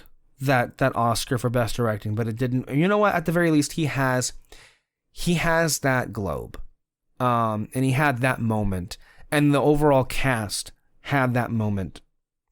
So I was very happy to see that, and that was particularly my highlight of awards season, that it was able to win there. And before we move off of it, I mean, look, I'm gonna say, look, I was happy for Daniels. I really was. And do they deserve it? Of course they do. Do they deserve it over Spielberg? Probably. Yes. But when we're talking about a group of people who historically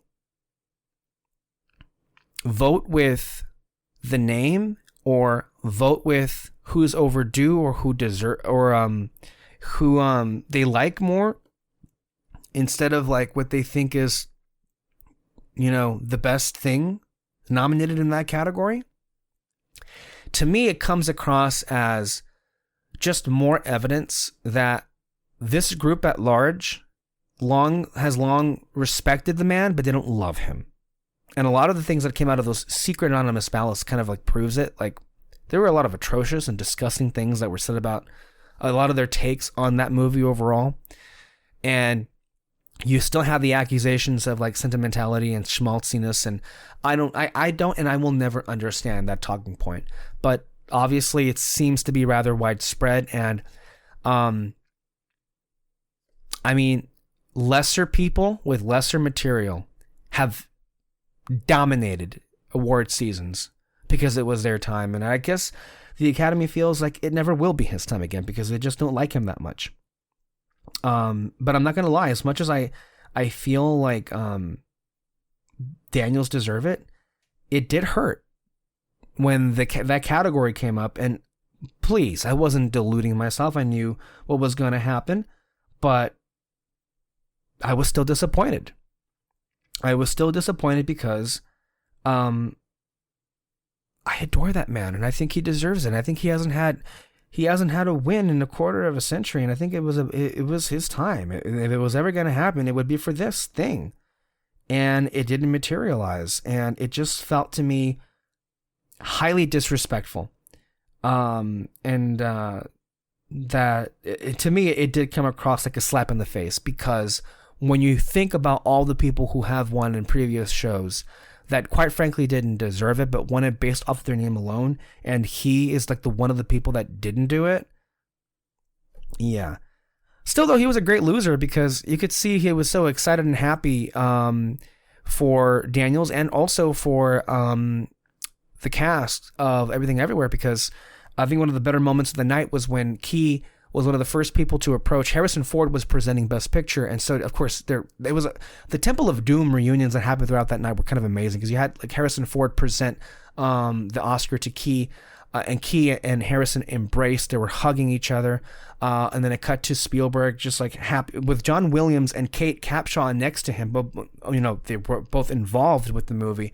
And then like he was so happy, he was cheering. I think you even saw him like wipe a tear from his eye as that was happening. So look, it was an amazing moment, and not one that I would have taken away. And to be clear, I never wanted Fabelmans to be a Best Picture winner, because I never wanted it to be the movie that ended up taking away that from Everything Everywhere. So, I guess in retrospect, I am happy that, very happy, I should say, that didn't happen. But yeah, on the whole, it did. I'm not happy about that whole situation, but I am happy that he got that Globe. And I also, you know what? We got time.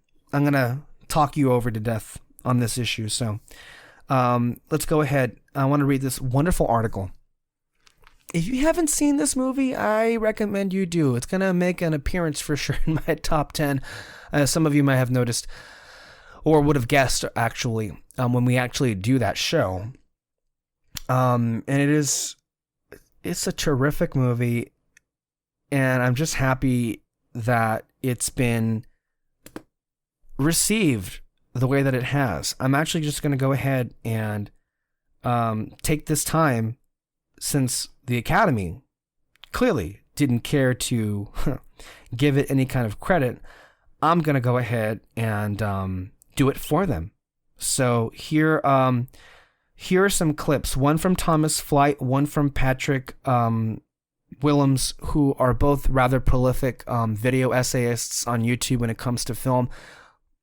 I think they have wonderful takes, and so here are their words. I believe the first one comes from, I want to say, well, we'll see right now. Let's see who this is from.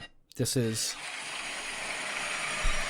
Why do Thomas. The greatest directors that have lived do what they do, make the art they make? This is a question that I find fascinating. It's obviously one that I've spent a lot of time exploring on this channel. And it's a question I love, because behind any piece of art or entertainment that captures the imagination and attention of a bunch of viewers is a person or group of people who made that thing for a reason. And those reasons don't define the art itself, but it's very interesting still to examine those reasons, not only to better understand the art, but so we can better understand ourselves, why we connect with certain things, and why we make the things we do. So it's kind of fascinating anytime a director turns the lens more inward and examines their own personal journey. And that can be fraught. It doesn't always turn out well. Sometimes it's a more egoic endeavor than anything.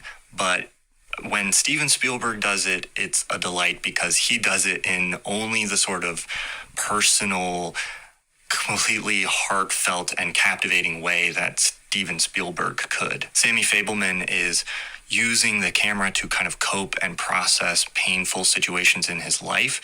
And in a very explicit way, we can also see Spielberg kind of doing that with this film. The strange, bittersweet thing about telling your own story like this is that it can feel like this cohesive thing to the audience, but to the artist, these things don't go away when the credits roll. It's their real life. And putting your life into a film to try to contain that or frame it in a certain way doesn't change the sort of reality of those memories or that situation. I think the beauty of The Fabelmans is that it doesn't sidestep Spielberg's place as this great filmmaker in American history, but it's still a surprisingly humble and personal examination of the beauty and limitations of the artistic process. So that was Thomas, and now here is Patrick. Fabelmans could have very easily been a miss for me, as I've never fully loved a movie. Actually, you know what? That's not Patrick. Excuse me. This is actually somebody else.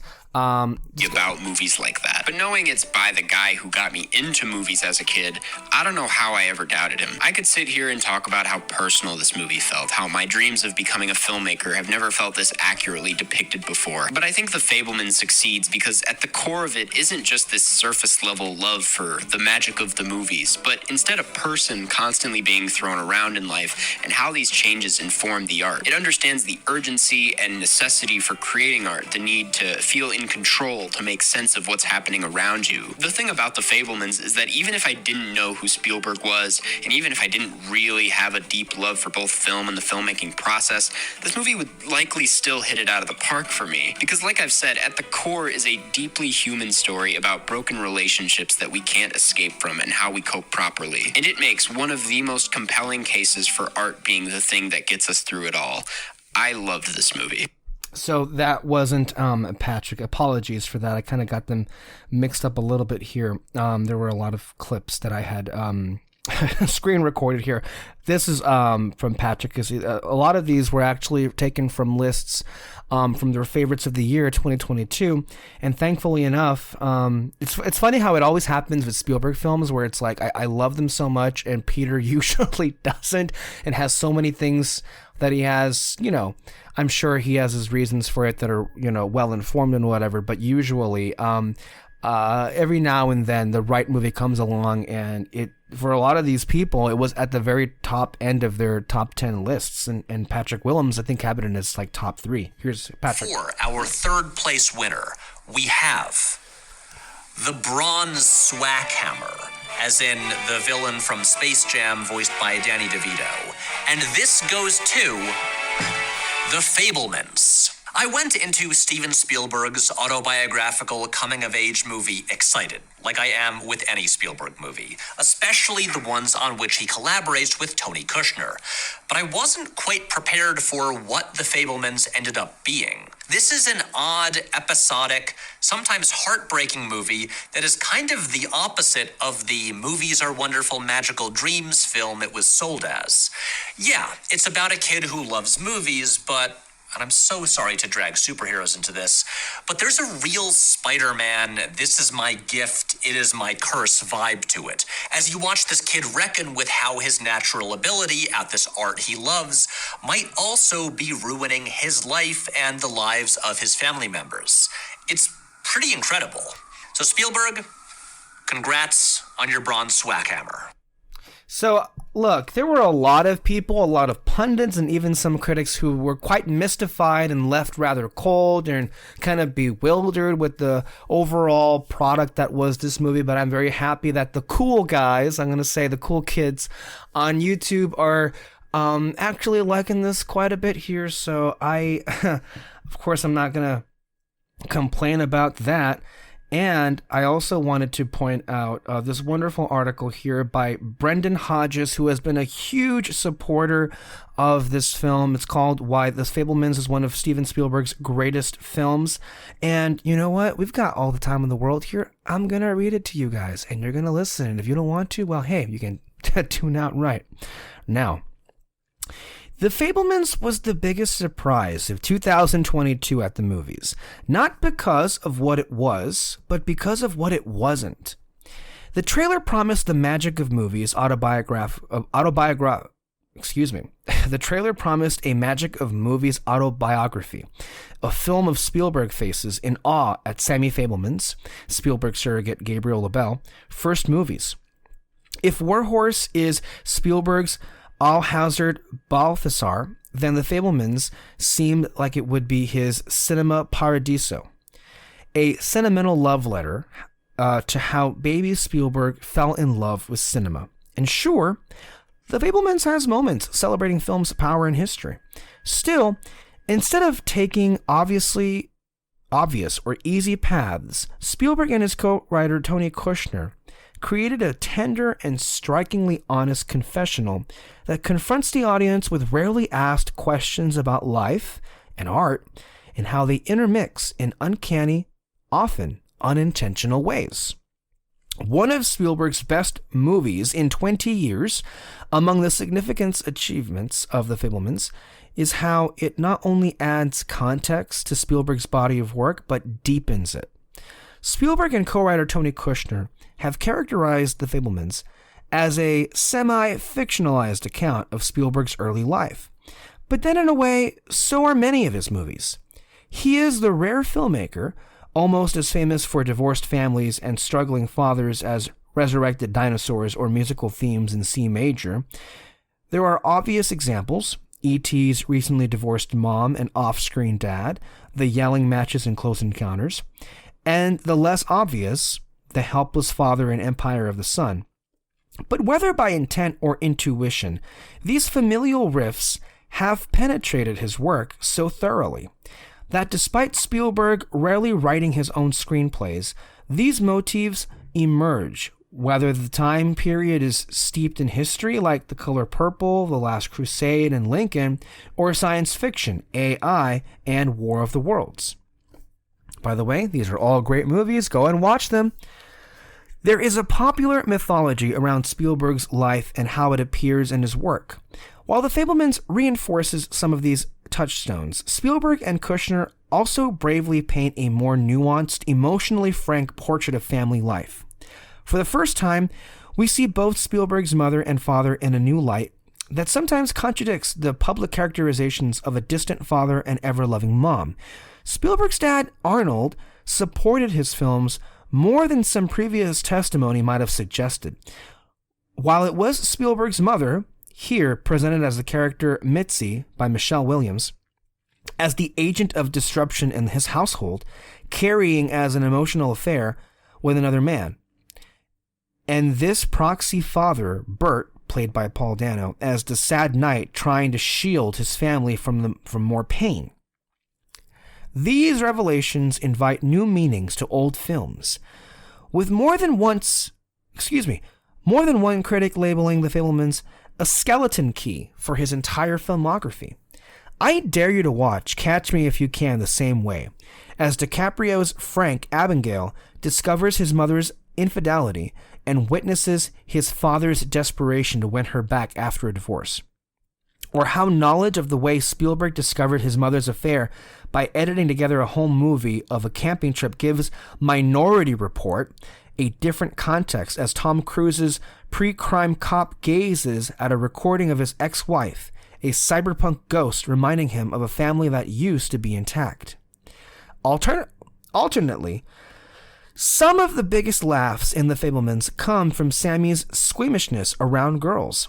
From his early fumbles talking to women, pointing out a girl's booger by accident, or getting razzed by his sisters, he's too scared of girls' boobies. But on a more Freudian level, some have connected Mitzi's open sexuality in attire, behavior, and speech, the see-through gown, while dancing in headlights, bluntly oversharing she hasn't slept with Uncle Benny to her teenage son, as a psychosexual explanation to the lack of sexuality in Spielberg's filmography. Amusingly, Jesus Christ is more sexualized in The Fabelmans than most of Spielberg's leads, male or female. Fascinatingly, The Fabelmans invites the audience to make these kind of connections as though Spielberg is offering himself to demonstrate how an artist's life is channeled into their work, purposefully or not. When James Lipton interviewed Spielberg for the Actors Studio, Lipton asks of Close Encounters of the Third Kind, "Your father was a computer scientist. Your mother was a musician. When the spaceship lands, how do they communicate? they make music on their computers and they are able to speak to each other. This emotional revelation seemed to surprise Spielberg as much as it did the audience, responding, "I'd love to say I intended that, and I realized that was my mother and father, but not until this moment." Lipton excavated a subliminal connection between art and life, revealing a filmmaker who sometimes shared more of himself with the popular audience than he might have realized. The Fabelmans takes this idea and runs with it, structuring the entire film around a series of Sammy Fabelman's short films that invariably relate to what was going on at that time in his life. As a young teen, the kinetic action in The Man Who Shot Liberty Valance inspires Sammy and his friends, with help from Dad, to rent a stagecoach, recreate zippy shootouts, and create muzzle flashes by brilliantly puncturing holes in the film. While Sammy is still reeling from the traumatic discovery of his mother's affair by combing through a camping trip's footage like a Zapruder film, he goes to work on his next cinematic venture, Escape to Nowhere, a World War II riff about a military commander who lets his squad down as they're massacred before him. When directing the lead actor, Sammy gives notes. "You could have protected them, okay? And you're just looking at this thing that you've done and you can't save them anymore." In speaking this direction, Sammy found in his film a truth that hit all too close to home. A guardian letting their unit, their family, down, becoming increasingly emotional as he speaks. In that sudden geyser of emotion, Sammy transfers an undercurrent. I'm sorry, I can't let this go. In that sudden geyser of emotion, sorry, I don't want to say geyser. In that sudden geyser of emotion, Sammy transfers an undercurrent of his trauma to that lead actor, now sharing confused tears. Played as a comic beat, the performer becomes so absorbed by the mysterious transference of heavy feeling, he walks off set in a daze. Later, when showing Escape to Nowhere to an audience, no one is more affected than Mitzi, crying her eyes out as Sammy peers at her from the sidelines, almost as though he's studying her reactions to see if his festering angst successfully radiated into her mom, his ostensibly unrelated movie.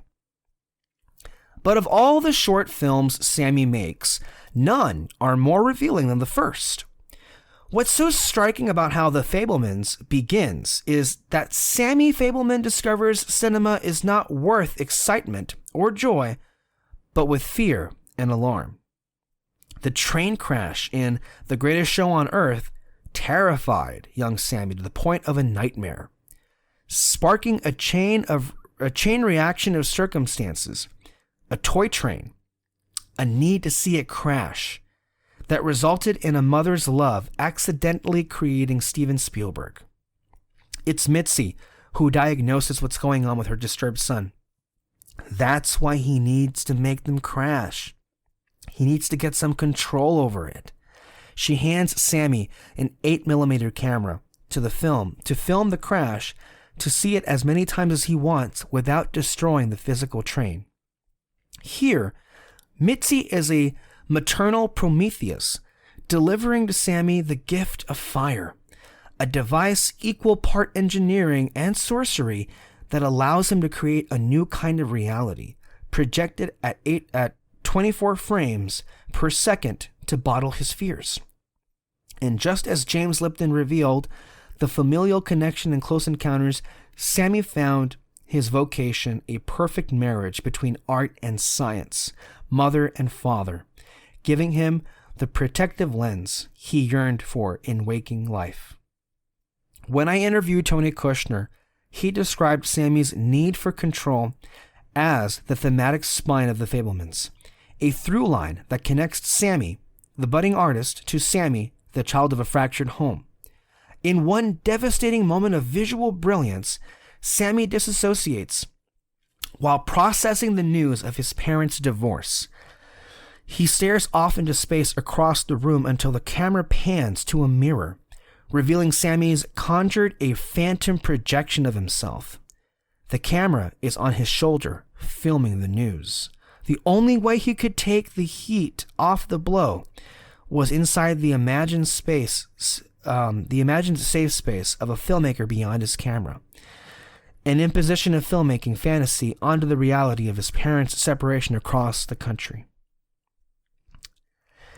In untangling Spielberg's dubious relationship between his camera lens and the pain of his youth, The Fabelmans may explain why so many of Spielberg's movies deal with imposing mythical, imagined meanings onto a harsh and unloving world. In Empire of the Sun, Christian Bale's earnest Jim Graham valorizes enemy planes just as much as the pilots, unable to resolve the paradox of a machine's beauty and soldiers' noble courage with the destruction they have wrought. In Catch Me If You Can, Frank runs away, literally, from the detonation of his once nuclear family, instead taking on a magician's hat of disguises and persona. Through grifting, he becomes first James Bond, the ultimate male escapist fantasy. Then he's a doctor, learned not from studying the MCAT but television. Frank then finishes as a lawyer, less a byproduct of legal expertise than media literacy, each a fiction to help his retreat from the painful truths awaiting him back at home. Before The Fabelmans, E.T. was widely considered Spielberg's most personal feature, a suburban fable about a family processing a new divorce. It's also his most dreamlike film, surreal not only because of the fantastical imagery, bikes take flight, an army of astronauts invade a living room, but because the world of E.T. and E.T. himself acts as a subconscious manifestation of Spielberg's need for care, an alien therapy session to bring a family together when they needed it most. The Fabelmans also interweaves autobiography and a certain kind of low-key suburban surrealism. There is the way Spielberg and Kushner connect dreams to life. Sammy's holy pilgrimage from Middle America to Los Angeles began not with a moment of inspiration from a movie, but because of a nightmare. Mitzi had either a midnight visitation by her mother's ghost or a vivid dream, prophesizing the arrival of Uncle Boris, an uneasy coincidence or a moment of supernatural intercision. Mitzi's campfire ballet, abstracted in the astral glow of the car's headlights, or the final home movie, a quasi-dream sequence featuring the Fabelmans entering their newly built Californian home. It's a borderline Lynchian interlude of pantomimed glee and exaggerated smiles entering a glass house, a wish for a kind of domestic bliss that long escaped this family. The casting of David Lynch might have been a recommendation from Tony Kushner's husband, Mark Harris, still in keeping from the theme of exploring what was intended or what wasn't. Lynch's presence solidifies the way the Fabelmans explores uncanny possibilities of film. And finally, that brings us to the best scene in The Fabelmans, the now infamous hallway confrontation where Sammy tells his anti-Semitic bully the all-timer line, "I made you look like you could fly." It is the moment that binds the personal with the metaphysical, the subliminal with the real. If Mitzi armed Sammy with the power of cinema as a way to reshape his reality, this is the first time he wielded that power to reshape somebody else's. In his Ditch Day documentary screened at his high school prom, through editing, low camera angles, and triumphant music, Sammy transformed a fallible jock bully into a Greek god, an umbrish figure of unlimited beauty, strength, and power. The bully's name is Logan, and Logan breaks down. He has a full-force existential crisis, unable to reconcile the him standing in that hallway and the him projected on the silver screen. He asks Sammy why he did that. Sammy doesn't know. For Sammy and for Spielberg, artistic intent is elusive. Logan's mind melts as if he had just opened the Ark of the Covenant in Raiders of the Lost Ark, or the great What's-It in Robert Aldrich's Kiss Me Deadly. For Logan, the Ditch Day documentary became a moment of cosmic horror, an encroachment on his sense of reality. But what Bert Fabelman would call his self-possession, "All Logan can do is confess. You make me feel like I'm some kind of failure or a phony, or like I'm supposed to be some guy I'm never going to be, not even in my dreams." Recently on The Tonight Show, I think he meant to say the Late Show, Stephen Colbert asked Spielberg, "Do you have a conscious sense that you can see more in the lens than you can see in your daily life?" Spielberg answered, "The film told me the truth where my eyes couldn't. The trailers for The Fabelmans promised movie magic. It delivered, but rather than do the obvious and show how cinema can play the heart, Spielberg and Kushner used Spielberg's personal stories to demonstrate the power of cinema to tell truths about ourselves. It's hard for our naked eyes to see, intended or accidental. Few movies about movies so elegantly show the immaterial essence of a material medium, reminding us that the magic of cinema can be as mysterious and profound as it's intimate and personal, ever so when shared by one of the film's greatest teachers." Perhaps that is putting it much better than I ever could into words, why this film is so beloved and why I love it so much. And I also do want to shout out, of course, associations like the Hollywood Critics Association and the Critics' Choice Awards. Well, for one, Hollywood Critics did give somewhat of a lifetime achievement to Rick Carter, who is the production designer of this movie, which was well deserved. And of course, both Hollywood Critics Association and the Critics' Choice Awards singled out Mr. Sammy Fabelman himself, Gabriel LaBelle, for best first performance in a movie of the year. So happy that they also were given moments to shine. And I also do want to say, look, Michelle Williams, I'm sure thinks a lot of herself to have competed in lead, but the girl made a mistake. She should have competed in supporting actress. But you know what? Maybe at the end of the day, it didn't matter at all. She probably was going to lose one way or the other. So we're going to go ahead and leave that there with Fabelmans. I did also want to shout out, of course, another loser that didn't win anything that night, which was one of my also personal favorites, The Banshees of Inisherin. Quite surprising, of course. Always the bridesmaid, never the bride. Martin McDonagh, again, loses screenplay when, quite frankly, it should have been his for the taking. And that film really struck a chord in ways I didn't realize at first. I think I recall having a conversation with Peter initially that the film didn't quite appeal to me, even though I liked it a lot the first few times, but it kept sticking in my mind. And of course, as you've heard in my conversations with both Alexis and David in the subsequent weeks that followed, it did resonate quite powerfully. And in ways that was perhaps a bit uncomfortable to examine at first, because a lot of the crux in this film is what would appear to be the collapse and then maybe the subtle reunification of a relationship that kind of reminded me of one that I experienced myself. And also in line with, I'm sure if you ask Kyle himself, he might have very different account or his reasons for why things ended up falling apart between he and I at one point. This is past tense, not talking about the present. Which makes it kind of also feel a little bit more like in tune with what happens in the ending of the movie, which was a kind of what's it called? A kind of reunification, it seemed like. But also quite surprising that it just didn't do more so, considering how much it was nominated. But I nevertheless, it did get acknowledgement from some places. I want to, of course, shout out Golden Globes for, I think they were the only ones to give Martin McDonagh an award for screenplay, and it also won Best Picture, Comedy or Musical, alongside Colin Farrell, which was the only televised award that he won. And then came Kerry Condon and Barry Keoghan, who won for their supporting categories at the BAFTAs. And so, look, I was just happy that it got any kind of recognition somewhere else. So those were also highlights. And of course, that was, I think, Barry's first big award. And one of the emotional aspects, of course, that he comes from a foster home, and to see the response that he's been getting in this business has been overwhelmingly positive and encouraging. I also wanted to share, I think I have here 2 clips that I screen recorded about Banshees.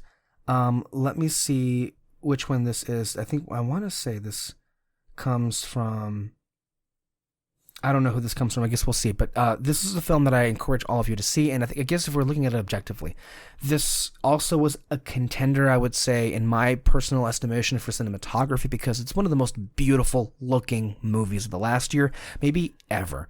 It's like one I could just turn on in the background just to see the beautiful vistas. So here is...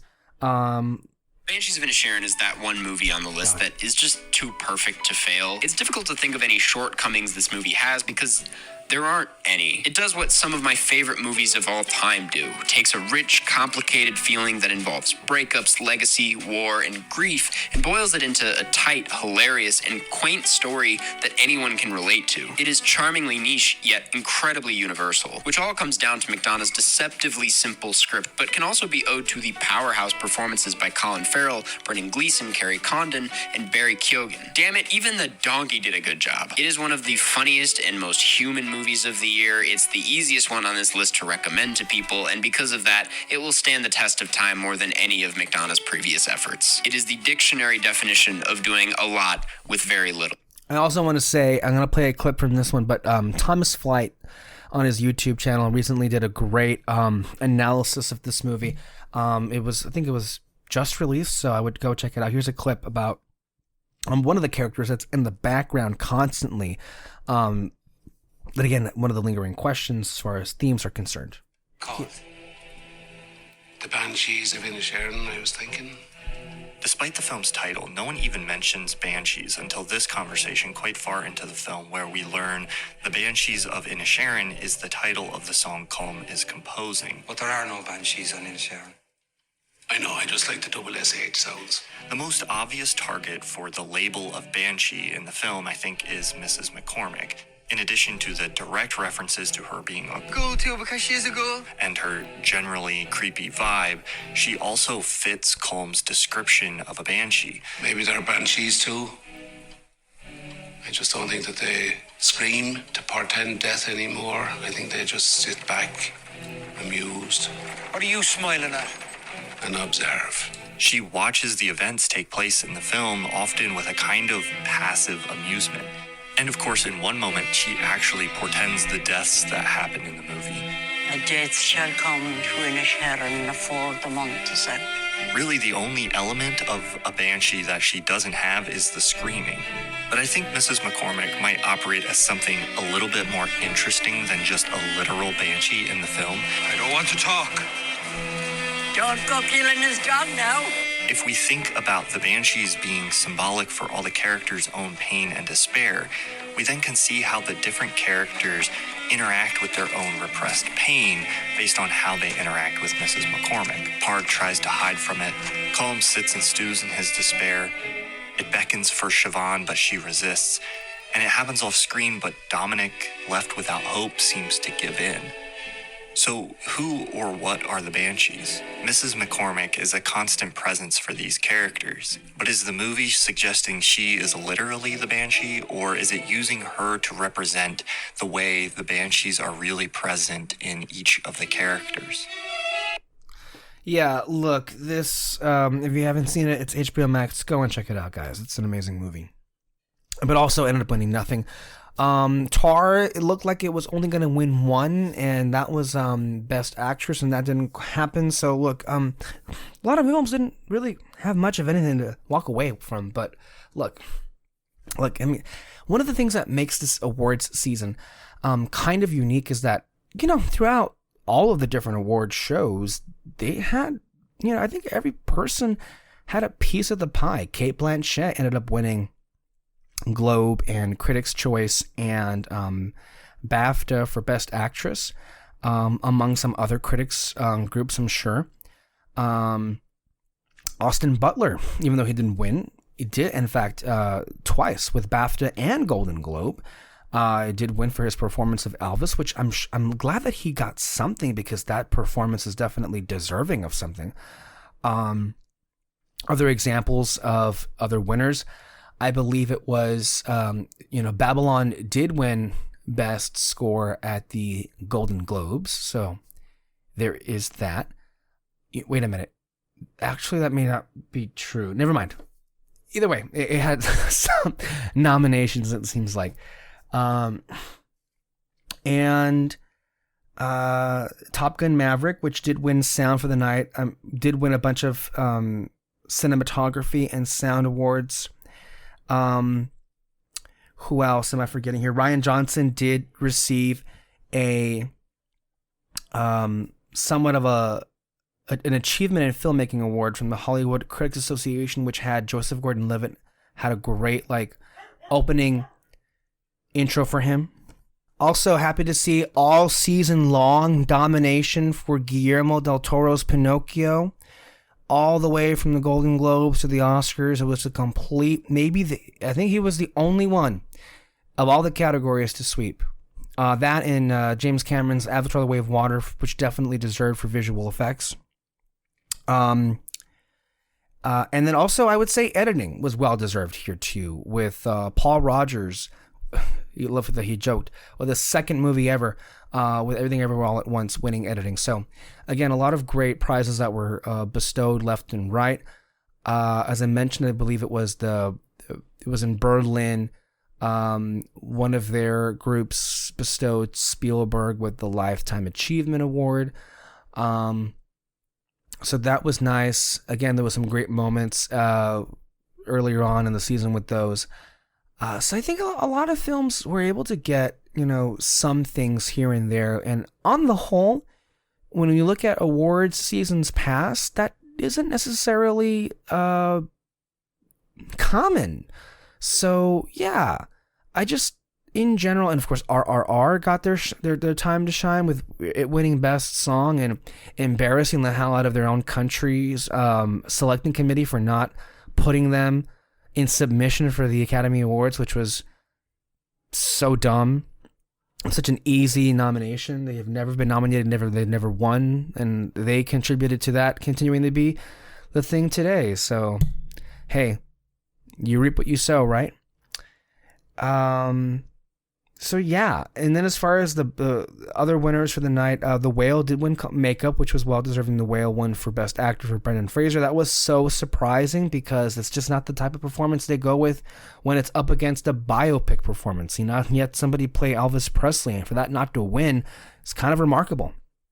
But still, all the same, well deserved. Now we can call him Academy Award winning Brendan Fraser. It'll be a big boon to his career. The man has put in, he's paid his dues for decades now. He deserves this, and I'm happy to see what he does next for sure. And then, all the actors that won this year it's the same kind of Hollywood story. It's like Hollywood turned its back on all of them. And they've all had low lows, very different low lows in their careers. And for all of them to have the same kind of comeback is kind of remarkable. Jamie Lee Curtis had to resort to doing Yoplait commercials for a long time in her career, and she often had to rely on just small paychecks here and there to get through. But I was just so happy for her because I think she is someone that's been kind of overlooked a lot, and I don't like the vitriol she's received from people that say that she wasn't deserving. I guess not in comparison to some other, but again, that quality sometimes here is relative. You have to remind yourself that at the end of the day, these people vote for the names and who they like and whose time they ultimately believe that it is. Not so much based on quality or screen time if you want to go in that direction. But she was definitely, in my view, with how these awards usually go, deserving, and I was so happy for her because she's definitely one that I've liked for a long time. I think this was a surprise. It was the surprise, and really, really well deserving. And I think it really kind of showed how dominant the movie would be the whole night. Of course, you had a little bit of an ugly moment there with, not ugly, but just uncomfortable to see Angela Bassett. I mean, she also had that narrative going for her, and she did win some, and so I think she was expecting to win there too, and I was expecting her to win as well. But she was there front row when her name wasn't called. I think she looked really shocked. She didn't clap. She didn't stand, and yeah, I mean, I'm not at all criticizing her for doing it. It was just an uncomfortable scene to see, and I do feel bad for her, even though I think that she wasn't deserving to win in comparison to some other ones. But if you're going to make the argument that she should have gotten it for her career as a whole, I buy that, and I really do think she would be deserving in that sense. But she, for one reason or the other, didn't quite get it, and I'm not sure of that. I think it was a lot of factors, right? I think it was the fact that a lot of people felt like it was Jamie Lee's turn. A lot of people her movie was obviously a lot bigger than Angela's movie. And then, of course, there's a contingent of voters who are like, are we really going to give a Marvel performance an Academy Award? So, yeah. Plus, you throw in the general, misogyny and racism that accompanies these people. And so I think you have a pretty potent mix that prevented Angela from being from winning that category, which I do feel sad about.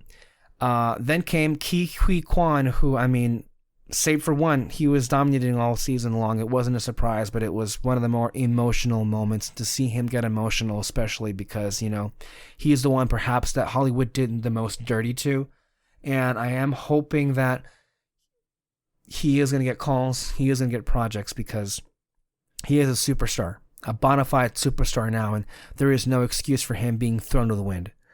And then to me, what I thought was the moment of the night, to see Michelle Yeoh win Best Actress is really nothing short of outstanding in my view, because I want to say it was the weekend that we saw, I think it was almost a year ago. I think we saw it in April.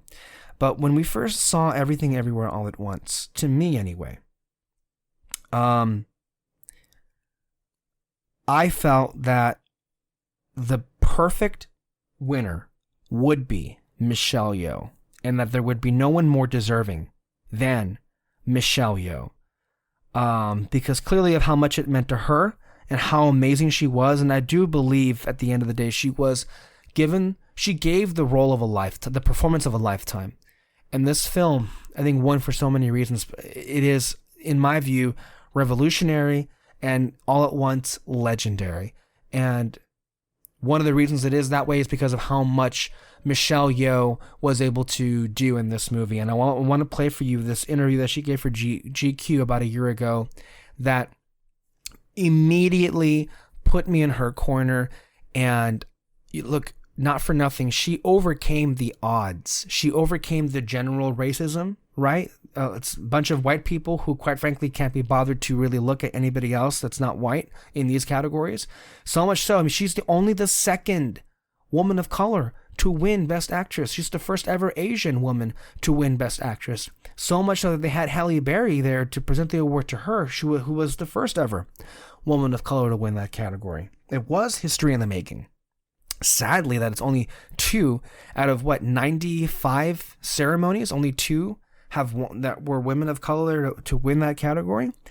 But she ended up overcoming the odds to beat, of all people, Cate Blanchett, who gave, in her own right, a legendary performance, as well as Lydia Tarr.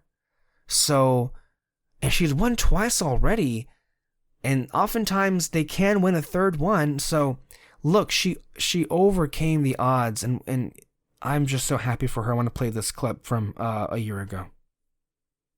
And here we go. It's the clip from GQ. So when I met them, I didn't tell them. Because when I read the script, I thought, this is something, oh dear. No, this is something I've been waiting for a long time. That's going to give me the opportunity to show my fans, my family, my audience, what I'm capable of.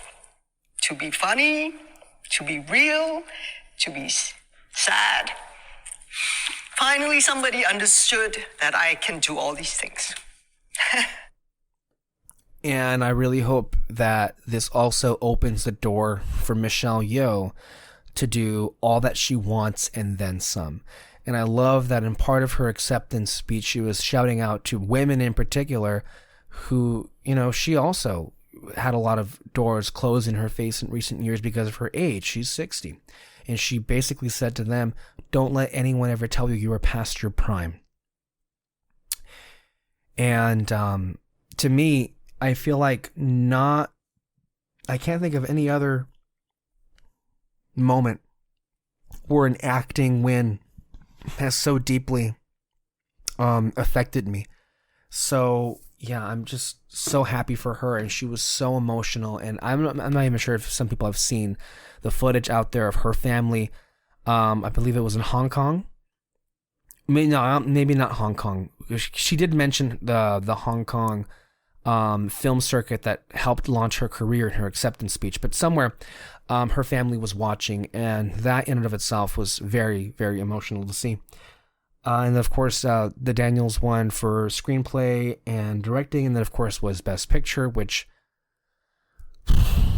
so rarely do the best movies of any given year win Best Picture. And it was just a wonderful moment, maybe the best moment since Parasite won, maybe even better than that. And you can't really cap off, to me anyway, one of the most incredible award seasons there ever was, with the best movie winning Best Picture.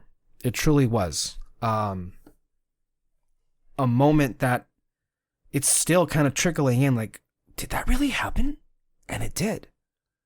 None of us saw it coming. None of us, I should say, well, we did. We did a whole show and we predicted it would win this many awards, but I don't think anybody that saw this movie for the first time thought this had a chance in hell to appeal to the Oscar voters. And so I guess if we're going to analyze this, why did this movie win? Because they played the Coda playbook and they played the Parasite playbook. And this is actually something for future awards campaigns to keep in mind. If you have the right movie and you pair it with a popular cast, if you get your whole ensemble cast out there, and if you get the voters to fall in love with not just one or two, but several members of your cast, and as well as the creators too, that's the right potent ingredient. Because what Parasite and Coda and Everything Everywhere, films that I would, with one of those movies I would say kind of as of a far inferior quality, I think what all of them had in common was that they had popular casts that at these, parties, these voters wanted to schmooze with and get their pictures with, and, just wanted to meet. And it's the whole prom king and prom queen mentality on it's what it is at the end of the day for why they win. And I'm not making the case that should lessen somehow the historic nature of their wins, but I do want to provide context for why it is that they win in the first place, and where some campaigns in the future should take a page from this playbook, because it is so effective. Because, once you hit SAG and the cast ends up winning, and it's just so overwhelming, it really is. And that's ultimately what happened at the end of the day. So a lot of records were broken that night for sure. I think one of the more impressive ones, honestly, aside from having two Asians win, half of the acting categories, aside from having the second Asian woman, the second woman of color to ever win Best Actress, aside from having half the Best Picture nominees walk away empty-handed, I don't recall there ever being. This is the first time in history that a movie wins Best Picture along with 3 of the 4 actors winning their categories, with Jamie Lee Curtis, Ke Huy Quan, and Michelle Yeoh. That's never happened.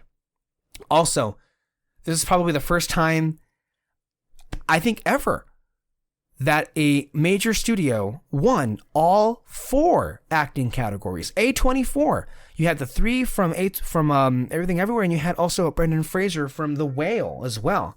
And then, even a step further, with the exception of one, which I believe was Sarah Polley winning for Women Talking, which, look, I have strong feelings about that movie and whether or not it had any kind of relevancy in here. I know I'm going to piss a lot of people off, but I don't think she had any business winning over literally anybody else in that category, least of all freaking giant Ryan Johnson, but that's all I'm going to say there.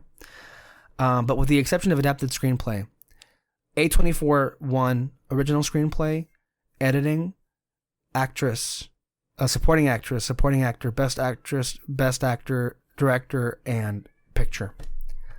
That's like 8. 8 of the 9 above the line categories. That is legendary. And I don't know what more I can say. It was just legendary. I mean, that never happens. And so it was quite the moment for A24. And I hope it continues to sustain them going forward. A studio that has produced some of the best movies in the past decade, and I hope this continues to encourage them. I hope this materializes in more projects for Jamie Lee Curtis, Stephanie Hsu, James Hong, Ke Huy Quan, Michelle Yeoh, and we know, of course, the Daniels have that picture deal with Universal. So look, the most important thing that comes out of all of this is for the people who are so, and of course Brendan Fraser, I want to forget him, that it materializes in more projects for these people, and I really do hope that that's the case. But as far as this season, I think it's the best season we've ever had. This is the best Oscars we've had in a long time. It was a great year in film, and I'm looking forward to sitting down with both Peter and Kyle to talk about our favorite films from last year, and of course to look forward to 2023, what is already shaping up to be a rather interesting and unique year in film. And thank you all so much for staying with us for all these years and covering and talking about these movies. We take such great pleasure and delight in just going and seeing movies and then coming on here and talking about them. We really do. And we also appreciate anybody who takes the time to listen to these long podcasts as they happen to be. So thank you all so much. It's been a great year in film, and we will see you all here next time. As always, you can listen to any podcast that we have every single Sunday on any platform. Stay under our spotlight for more content, and we will see you next time, guys. Bye-bye.